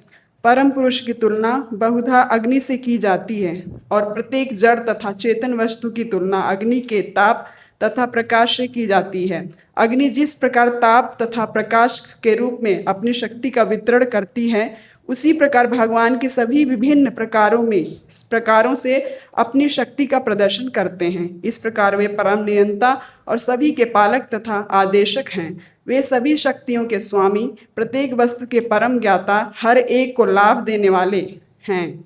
वे अचिंत ऐश्वर्य, बल, यश, सौंदर्य, ज्ञान तथा वैराग्य से परिपूर्ण हैं। ओके ओके, यहीं पे रोकेंगे इसको, तो इसको मार्क कर लीजिएगा। जब नेक्स्ट क्लास में मिलेंगे तो हम उस कोटे की बात करेंगे, क्योंकि वो कोटा अपने आप में डिस्कस जब करने जाएंगे ना, तो हम देखेंगे बहुत ही आज की परिस्थिति में बहुत कन्फ्यूजिंग है। आज की परिस्थिति में क्यों कन्फ्यूजन है? क्योंकि अभी की स्थिति में ना वर्णाश्रम प्रणाली नहीं है हमारे पास, वर्णाश्रम व्यवस्था नहीं है। क्योंकि पहले के समय में वर्णाश्रम व्यवस्था में वो कोटा जो डिफ़ाइन किया गया था ना, वो वेदों के अंदर डिफ़ाइन किया गया था कि भाई ब्राह्मण को कितना लेना चाहिए, एक क्षत्रिय के लिए कितना होता है, एक वैश्य के लिए कितना होता है, एक शूद्र के लिए कितना होता है, ऐसे बहुत प्रॉपरली वर्णाश्रम जब था। अब आज की स्थिति में वर्णाश्रम है नहीं, तो इसीलिए इस कोटा को प्रभुपाद बड़े सरल सरल चीज़ों से बताएंगे, खाने को लेके बताएंगे, वस्तुओं को लेके बताएंगे, लेकिन एक बहुत ब्रॉड प्रिंसिपल नहीं दे सकते आपके लाइफ में कि हाँ आपका कोटा यही है, आपका कोटा यही है, आपका कोटा यही है। उस केस के अंदर एक ब्रॉड प्रिंसिपल दिया जाएगा कि आप हमेशा किसी न किसी एक साधु भक्त से मिल करके अपने कोटे के बारे में डिस्कस कर सकते हैं। And that is very individual, that can not be in a very broad circle कि मैं बोल दूँ भाई आप सबका कोटा ऐसा है। No, it can not be. वो सबके लिए बहुत इंडिविजुअल आ जाते हैं वहाँ निकल करके। लेकिन कुछ एग्जाम्पल्स प्रभुपाद के जब हम देखेंगे इस परपट में आगे, तो प्रभुपाद बताएंगे वेजिटेरियनिज्म के ऊपर बताएंगे कि सबसे पहले तो भाई वेजिटेरियन होना चाहिए। मनुष्य शरीर मतलब वेजिटेरियन होना चाहिए। वेजिटेरियन है तो उसे एक स्टेप और आगे क्या होना चाहिए, कम से कम भगवान को भोग लगा के प्रसाद लें, है ना। ये दो बड़े बेसिक प्रिंसिपल्स बताएंगे। उसके बाद अपने धन को लेके बताएंगे, उसका उपयोग कैसे करना चाहिए। तो बहुत बेसिक बातें हैं, यूनिवर्सली जो अप्लाई हो सकती हैं। लेकिन अगर कोई पूछे कि इसको इंडिविजुअली कैसे समझें, कितना कोटा है कितना नहीं कोटा है, तो उसके कुछ और broad principles I will tell you in the next class. ठीक है। हरे कृष्णा कृष्णा कृष्णा हरे हरे, हरे राम राम राम हरे हरे। श्रील प्रभुपाद की जय, श्री उपनिषद की जय। वैसे हरे कृष्णा कृष्णा कृष्णा हरे हरे राम राम राम हरे हरे। तो अभी आपके किसी का प्रश्न हो तो maybe we can take, others can leave if you want to. अगर लेट हो रहा होगा तो किसी का प्रश्न हो तो पूछ सकते हैं, नहीं तो खत्म है आज के लिए वैसे क्लास। ठीक है, फिर नेक्स्ट वीक मंडे को मिलते हैं हम। हरे